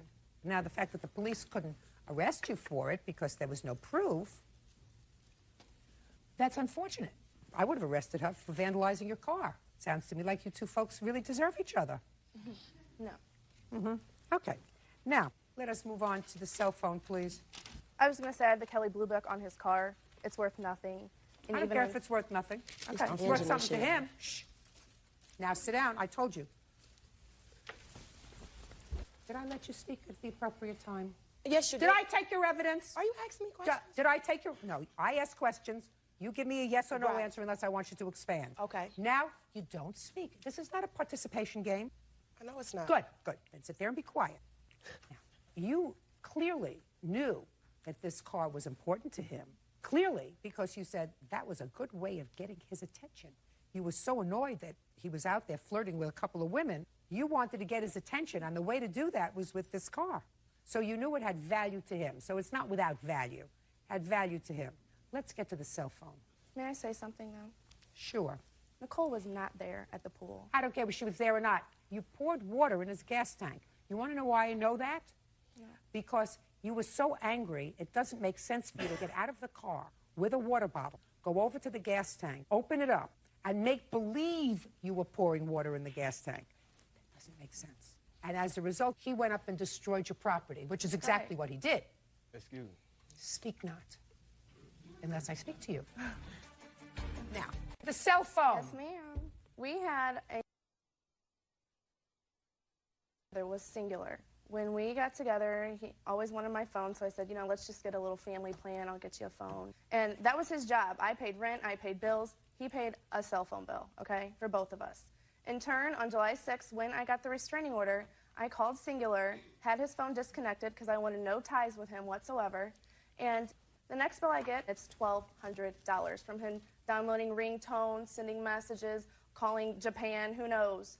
I mean, it was outrageous, and I couldn't pay the bill. I'm paying on it now. Granted, I made phone calls too, but not $1,200 worth. How do you expect a court to figure out who made what call? I don't expect you to figure it out. You're supposed to be smart. I am You're living with somebody. According to the report that you gave to the police, you hadn't been living with him in 2 months. So you shut off his phone 2 months before. You chose not to do that. So he could if you're come not kill living, me. if you're not living together as a couple, and if you're responsible for the bill, it would seem to me, you terminate the service and let him get his own cell phone. Listen, it's over. You are two dysfunctional people who clearly don't belong together, and you're not together. You did a lot of damage to his car. You did a lot of damage to your apartment. If you think that I'm going to apportion how much damage he did to your apartment as opposed to how much damage you did to his car, I have absolutely no intention of doing that. Well, I still have more. You have more? Yes, ma'am. You don't have more here, honey. Okay. The case is dismissed. That is your counterclaim. That's all. What is our excuse? You may step out. What I feel about it was some bull. That's how I feel. That's what happens when you mess with somebody crazy. Michelle, you know exactly what you did to Corey's court. I mean, he's at the pool with other women. You just can't accept the fact that he doesn't want you anymore. Move. Of Doyle versus Bungay. Parties have been sworn in. You may be seated, sir. Have a seat. Miss Doyle, your car van was in an accident. And according to what I've read in your complaint, you took it to the defendant's shop to have it fixed. He fixed your van, and you were not completely satisfied with the color on part of the van. Mr. Bungay said that he would accommodate you. He took the van back in order to better match the paint. So far, is that about right? About right. Yes. While your van was in the shop for the second time, the car was in an accident. It was being driven by the defendant's son. Again, he took the car back and fixed it at no charge to you. Yes. You say that you were not satisfied with the way he fixed it for the second time. And in addition, you want him to pay for the week that you didn't have the car at your disposal while he was fixing it for the second time, for a grand total of $5,000, including punitive damages. Right. For what, I don't know, but you'll tell me. The defendant says that he fixed the car. He even says he gave you some money for your inconvenience. Is that right, sir? Yes, it is. How much money did you give her for her inconvenience? I had the car for 4 days. I gave her $100 a day. Is that right? Incorrect. Did he give you any money? No, Your Honor, he did not. It's not true. I gave at least $100 a day. I have a witness, my mechanic, with me to testify. I gave you $100 a day for the time I had the vehicle. And you know it's true, Lisa. Just a second. Look at me, sir. Don't look at her. Look at me. When did you originally bring the car into his shop? Originally was May 5th of 2005. And when was the car returned to you? It was the middle of June, maybe the 14th, 15th. How many days did you keep the car? It went back in July 17th. Why did you wait over a month to bring the car back? Because he always had excuses. I was very... Okay. You were busy? Yes. All right. I just want to know why she kept the car for a month. Now, what was wrong with it at that time? The hood had bubbles in the paint. Was that the trouble with the car? Yes. What happened on the 17th, Mr. Bungay? I couldn't get to the car right away. I told her that. And then when I went to do the job, I sent my son out to match the paint because paints on cars have alternate colors. You know, one paint number could have 4 different shades of it. So I sent him out to match it and pick up the paint, and he was involved in an accident. What kind of damage was done to the van? Hood, front bumper, headlight, fender. Did your son have the accident with the car before or after he got the paint? After. So the paint was in the car? Yes. Yes. That's incorrect. There was no paint in the vehicle. Yes, there was. My son drove the car back to my shop, and I took the paint out of the car. You called her and told her the car had been in an accident? Yes, I did. The paint was in the back under the seat. What day? Your Honor, I don't remember. Do you remember what day, Miss Doyle? It was the 25th of July. And on what date did you get the car back after he fixed it for the second time? On the 29th. So he had the car 4 days? Correct. Okay. What's your name? John Tafaro. I'd like you to tell me what you observed on or about the 29th of July, payment made by Mr. Bungay to Ms. Doyle. Look at me. She picked up the car, she looked it over, she said she was going to bring it to another shop to get it inspected. She took the car, he gave her the $400 for the 4 days she had the car, and she left. Incorrect. She had no complaints. There was no complaints ever brought back to the shop until this case was filed, and this case wasn't filed until Mr. Bungay's son passed away. And he's not here to defend himself. Your son passed away when, sir? October 12th. Okay. Now, after you took the car from Mr. Bungay's shop, where did you take it? I didn't take the car from the shop. the van was taken to a car wash on Highland Boulevard where Mr. Eugene Bungay said that it was going to be detailed, washed, armor-all, the whole nine. I never went to the shop on the 29th. Had the car been detailed? Nope. Had the car been washed? A regular car wash, the outside, yes. Who took the car to the car wash? I don't remember, Your Honor. Who took the car to the Eugene told me that Bam was going to be bringing it to the car wash, that he gave him money for it to be detailed. Everything was to be paid for because I called Eugene from the car wash and stated to him that I thought you said the car was going to be detailed. I have photos to show that there's grease on the seat. This is stuff that was left in my vehicle by his son. I also have the receipt you'll see on top of a yellow bag, which is a training camp. I have the original receipt that the police, when I filed the report, stated that I could disregard the clothing and the map, but they took this receipt, which was dated July 22nd of '04, which means my van was not only driven on the 25th when the accident had occurred, it was driven before then.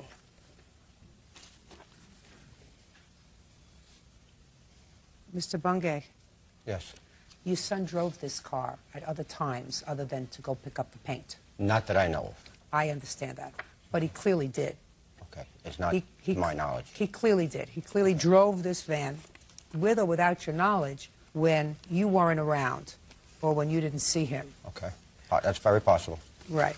So what Ms. Doyle is complaining about now is that the car wasn't returned to her in pristine condition, which is probably your fault. Because if she was able to take pictures of the stuff in the car, this was when they returned it to you? Right. You should have been smart enough to clean it up. I have no idea whose sneakers they are. Well, they're not hers. Right. And this receipt. I questioned my son about that, and he had no idea of it.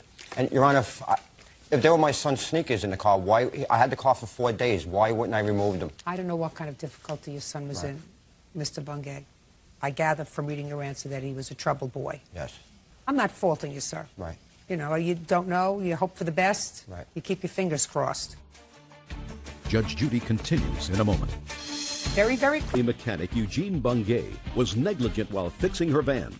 Lisa claims Eugene's son used the vehicle for personal use. What is it that you want from him? My van has to be fixed now correctly. What was wrong with it? It's not aligned whatsoever. Everything is out of place. I have an estimate. These are the before pictures. These are now. Usually when it takes one person to open up the hood of your vehicle.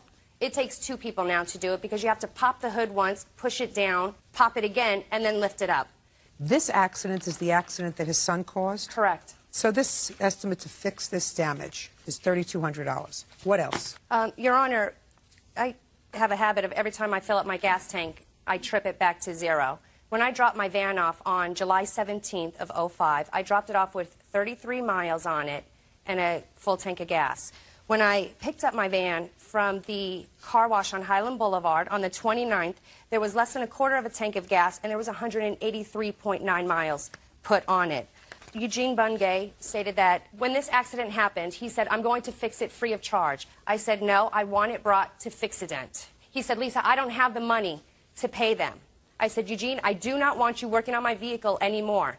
Now, Perfectly reasonable. He told me not to call the insurance company because the person that his son hit was not going to report it. Whether she was going to report it or not, I had to report it.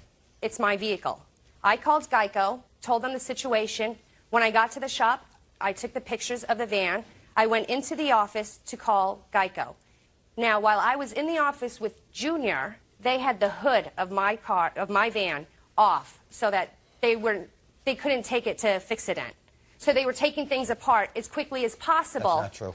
So that it wouldn't go over there because he didn't have the money. He stated to me that he had no insurance for the shop. Come to find out that the certificate of occupancy was to an auto body shop but had expired May of '96. Listen, you're doing your due diligence too late. Right. You know what I'm Way talking too about, late Ms. because Doyle? I was trying to, I'm I asking understand. I'm asking you, what do you want? I see that you want to have your car fixed. I want my car fixed, but... And you're going to get your car fixed to your satisfaction. The punitive damages is, you know, I am a child care provider. I have 2 children. I had to take buses, cabs, or pay people to take me to wherever I needed to go, whether it be the laundromat, food shopping, doctors, etc., etc. Your Honor, can I see the pictures of her complaint? I'm not a mechanic. You can look at the car. She's not satisfied with the way you fixed it. Right. And I'm going to tell you, I believe Miss Doyle. I feel sorry for you, sir, that you had so much family tragedy this year. My sympathies are with you. However, I believe Miss Doyle when she says that she came to your shop and she said, I don't want you to touch my car again. I want to take it someplace else. But Your Honor. And listen to me.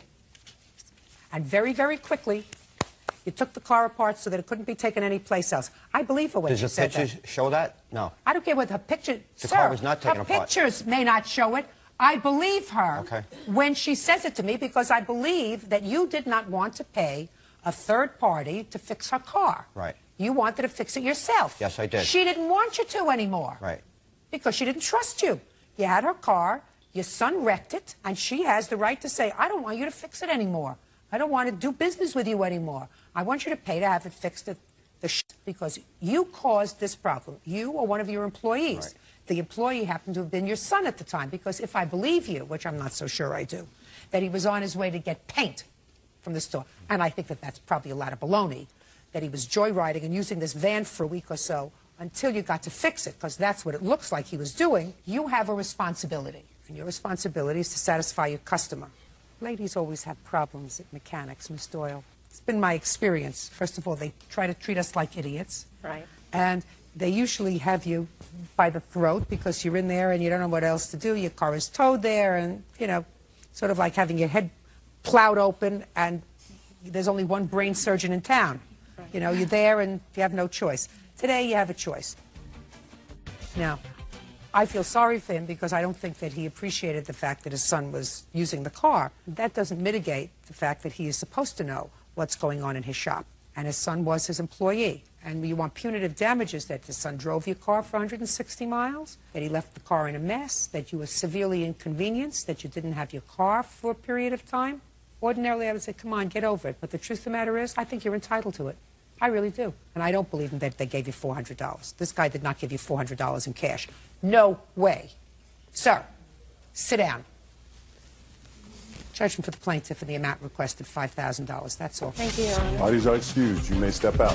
I respect the decision. You know, it's the whole... Glenn versus Lindsay. Step forward. 25-year-old Renee Glenn is suing her former friend, 22-year-old Michelle Lindsay, for her share of a vacation in Austin, Texas. Michelle claims she never agreed to pay. Miss Glenn, the defendant was a friend of yours, according to what I read. Yes. You claim you went on a trip together with the understanding that you would advance the money for the trip because she didn't have any money and she would pay you back. Yes. You claim you spent $600 on this trip and you want her to pay you. Miss Lindsay says that you knew she didn't have any money, that she never agreed to pay you back for the expenses for this trip. The trip was to visit your relatives. You wanted her to go, and you were her friend, and you paid the freight. Right. When was the trip and where? The trip we took was in July 28th of 05 to Texas. Where in Texas? Austin. And where do you live? Seattle, Washington. So it was a big trip. Did you fly? Yes. Who paid for the airfare? I did. And tell me about the conversation that you had with Miss Lindsay before you went. Before we left, she was trying to get a job, and shortly before I made the trip, she had heard she would be getting the job as soon as we got back from the trip. And she made the promise to me that when we got back, she would be paying me $25 to $50 per paycheck to pay me off. How much was the airfare? I have the paperwork. How many days did you go to Texas? 5 days. Where did you stay? The La Quinta Inn, right outside of the downtown area. Okay, I'll hear you. Well, it started out, Renee came to me and asked me if I wanted to go to Texas with her to see her cousin and her brother.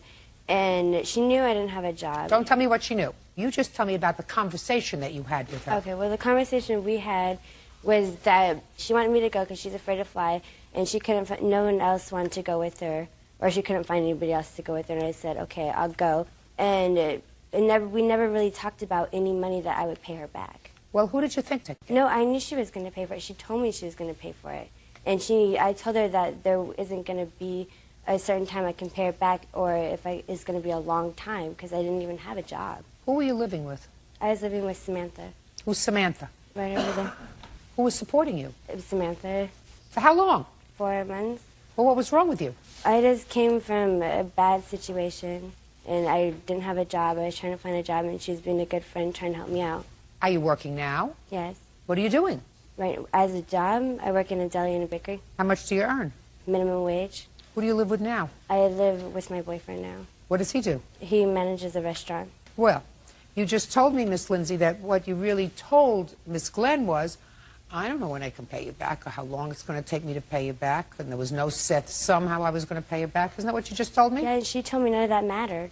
I didn't ask you what she said. You said to her, I don't know when I can pay you back or how much I can pay you back or how long it's going to take for me to pay you back. Isn't that what you just told me? Yes. Well, that means that this was a loan. Your Honor, may I say something? Does it sound like you're losing? Sounds to me like this was a loan. But it was never set in stone that it was going to be a loan. What do you mean, in order to set it in stone, what do you think you have to be, Bam Bam? No. She said, I don't care how long it takes. If you give me a couple of bucks every paycheck, that'll be fine. I just want you to go with me. I did give her some money.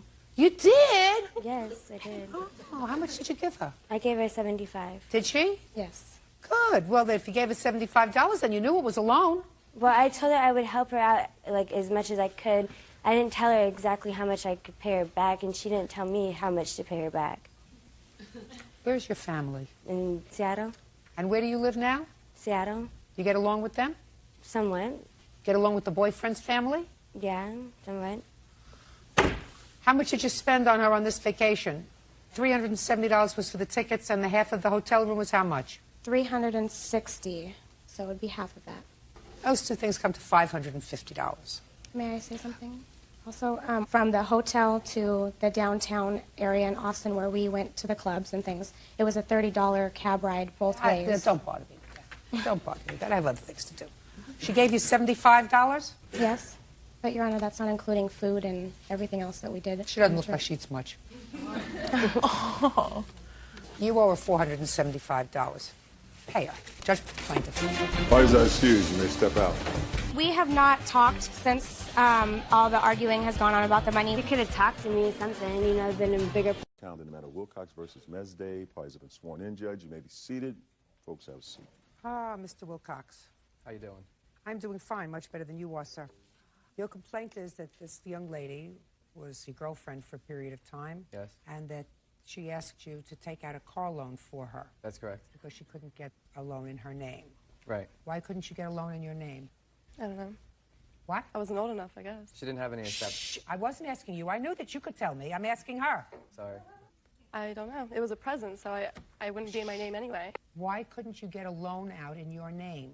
I wasn't going to get a loan. I didn't. It was a Could you do me present. favor? There's a thing that's irritating me. Sorry. How old are you? I'm 18 now. When were you 18? May 4th. When did you take out the car loan? It was in June.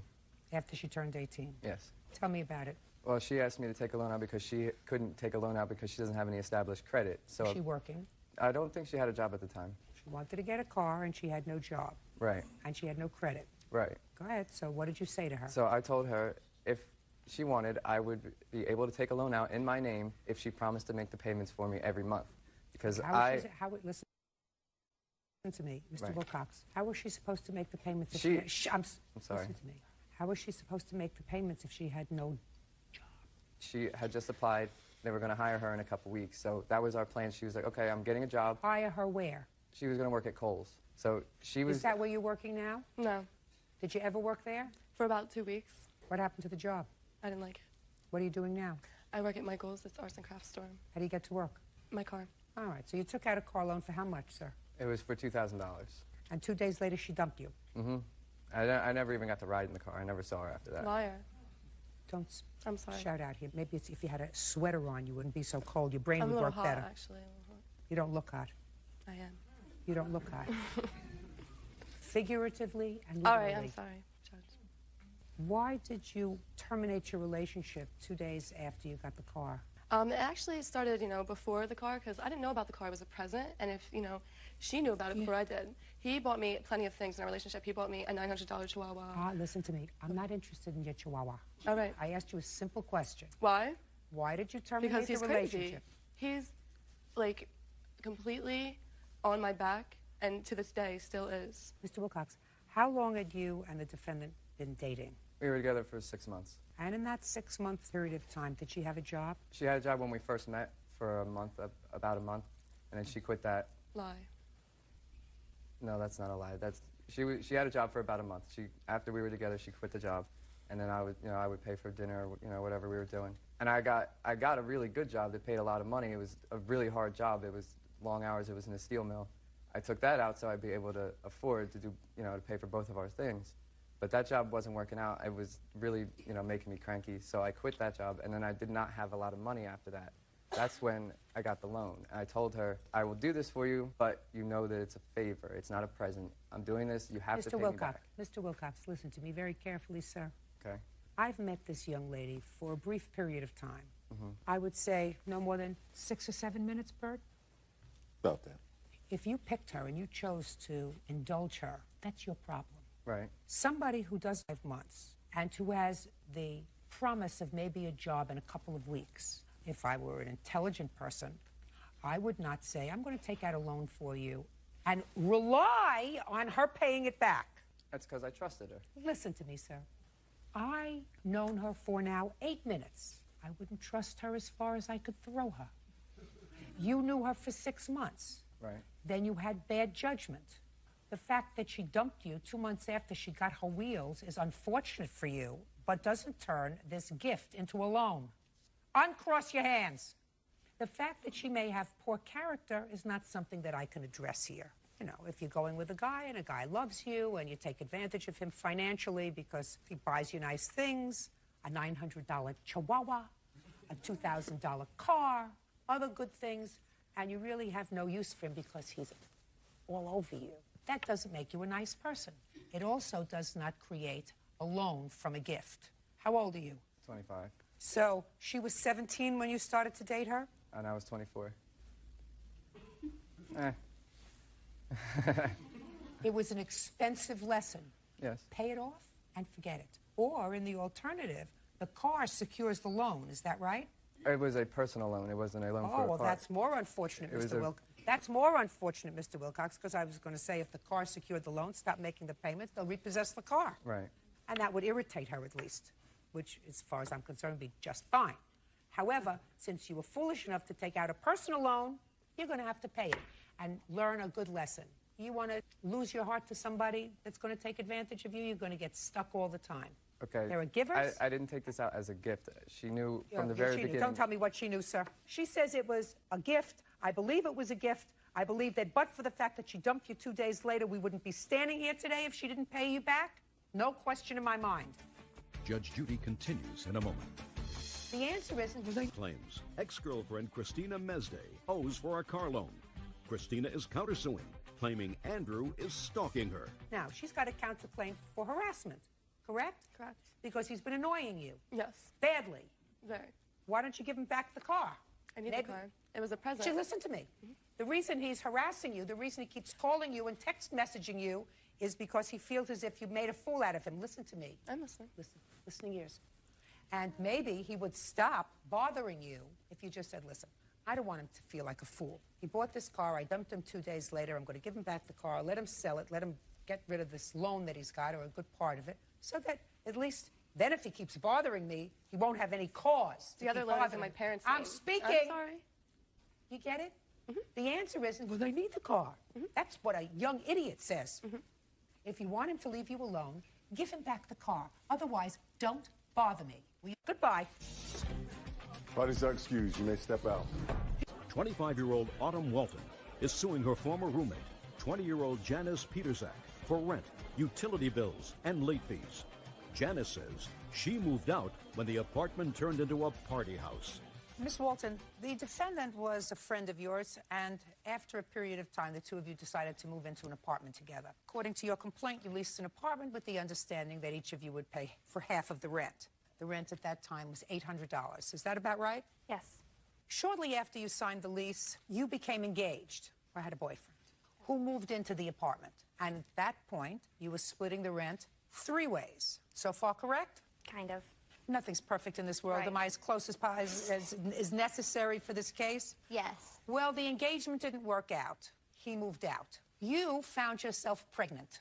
You brought in a new roommate because she stopped paying her half of the rent because she stopped working. Shortly after the new roommate came in, you moved home. Your lawsuit wants the rent for the period of time that the lease had to go, less what your new roommate is paying.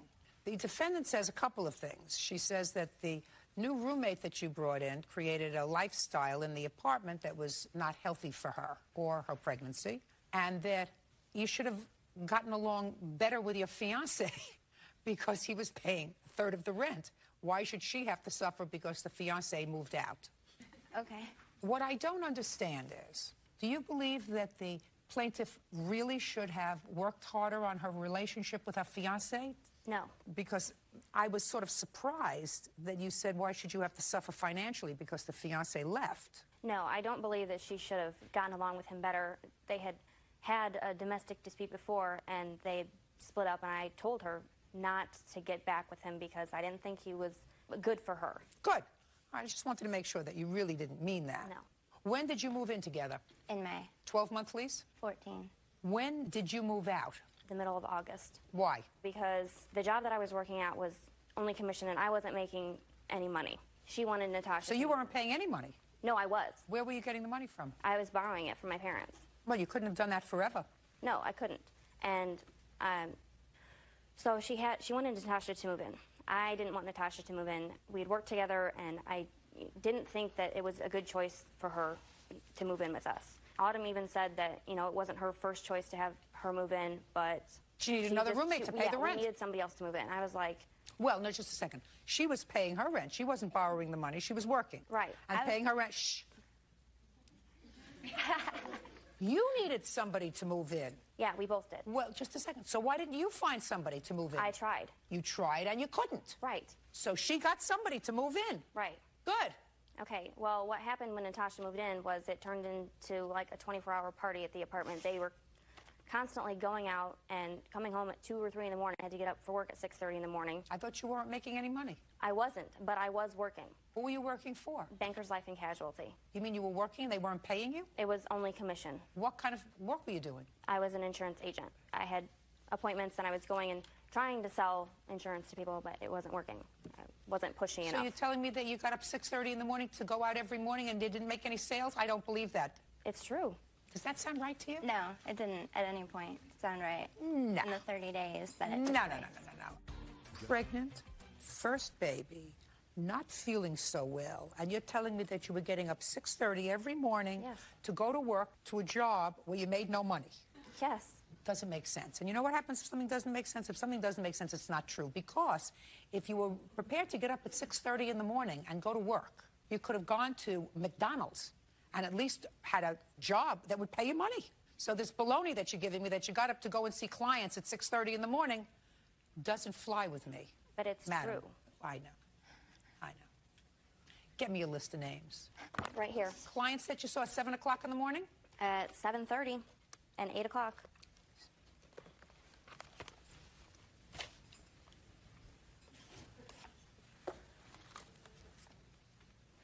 Can I say something about her alleged job? Just a second. Okay. What months were you working? I started my training in July, and then I was with a trainer for 2 weeks during August. Not much going on here at 7:30 and 8 o'clock in the morning. Well, I was leaving the house. Nothing, at that time. 7:30, 8 o'clock, 8:30, nothing much going on here. When did you move out? In the middle of August. Now, the middle of August is when you say that you were still working with a trainer. Yes. And after you stop working with a trainer, you're supposed to start working yourself. Right. But after you moved out of the house, you stopped working at all. Because I wasn't making Corky, any money. Just a second. According to this, you stopped working at all. So what's the reason of moving out of her apartment? Because they were partying when you weren't making any money in August, and in September you stopped working at all. Right, because my mom wanted me to look for another job where I was making money, and I did. But you weren't even trying to earn any money in September. I quit the job on September You got a lot of 8th. excuses. Who are you? Her father. She have a lot of excuses for you, too? Occasionally. Got it. How much is she paying for rent? Tasha is paying $267. I'm making up Janice's other $267 on my own. What does she do, Tasha? Tasha works Carside, which is a to-go service at Applebee's, where I work, and where she worked when she did make a lot of money, but she just up and quit because she was pregnant. That's not true. And it was hot. Where are you living now? I'm living with my mom. What are you doing with yourself? I work at Chili's. You left your things in the house, according to what I read, until October. Is that right? Right. Did you pay rent for September and October? No, I didn't. Why not? I didn't have any money. It's not her fault. No, but where was I going to get money if I didn't have it? A job. I was looking for one. Work. Anybody can get a job if they want it, depending upon where they set their heights. You working at Chili's now? Yes. Anything prevented you from working at Chili's in September? I applied there, and they told me that they were going to give me a job, but they wanted me to wait until after I had the baby because they didn't want a 7-month pregnant woman to slip and fall. It was a liability. And just a second. What month did you sign this lease? May? We signed it on April 27th.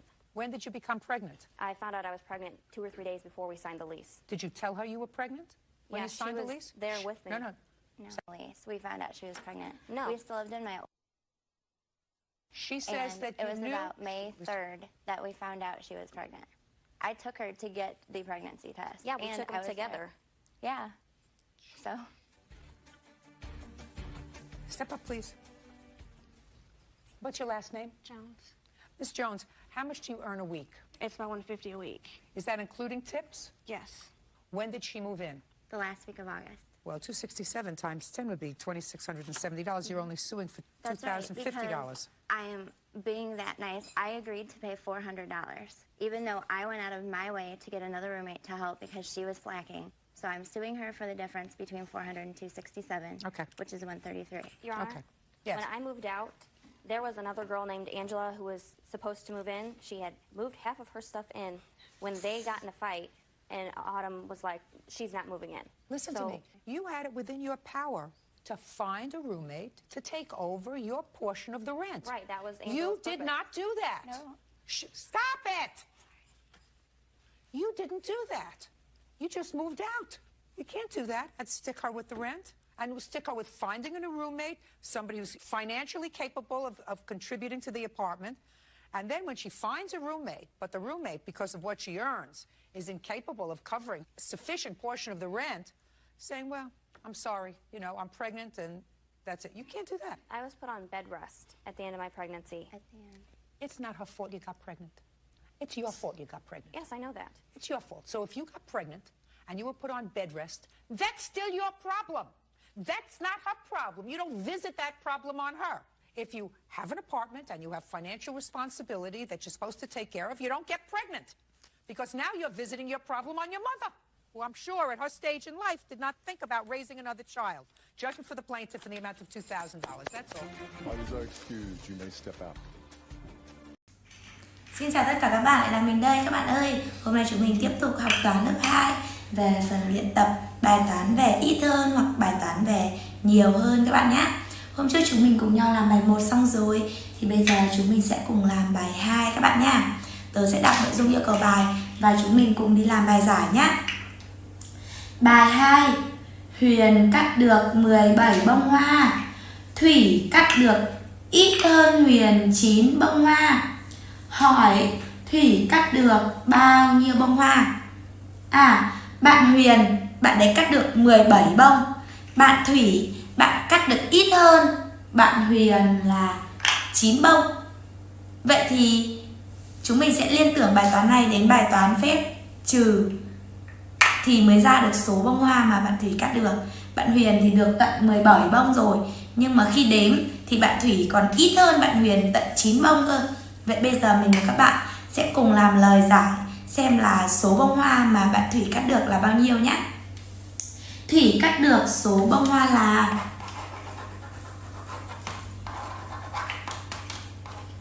Thủy cắt được số bông hoa là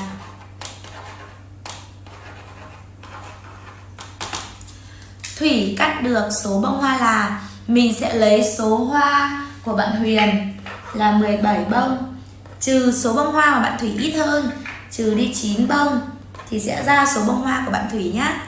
17 trừ 9 17 trừ 7 bằng 10. 10 trừ 3 bằng 7. Đâu, 17 trừ 7 bằng 10. 10 trừ 2 bằng 8. 8 bông. Như vậy là bạn Thủy cắt được có 8 bông hoa thôi. Còn bạn Huyền thì bạn ấy cắt được 17 bông hoa. Bạn Thủy chỉ cắt được 8 bông hoa. đáp số bạn Thủy cắt được 8 bông hoa. Vậy là mình và các bạn đã làm xong bài toán số 2 là bài toán về ít hơn. Chúng mình đã đưa nó về dạng bài toán liên quan đến phép trừ và tìm ra đáp số là 8 bông hoa. Vậy để tiếp tục cùng mình học những bài toán tiếp theo thì đừng quên nhấn like và ấn đăng ký kênh của mình nhé. Xin chào và hẹn gặp lại các bạn trong video tiếp theo.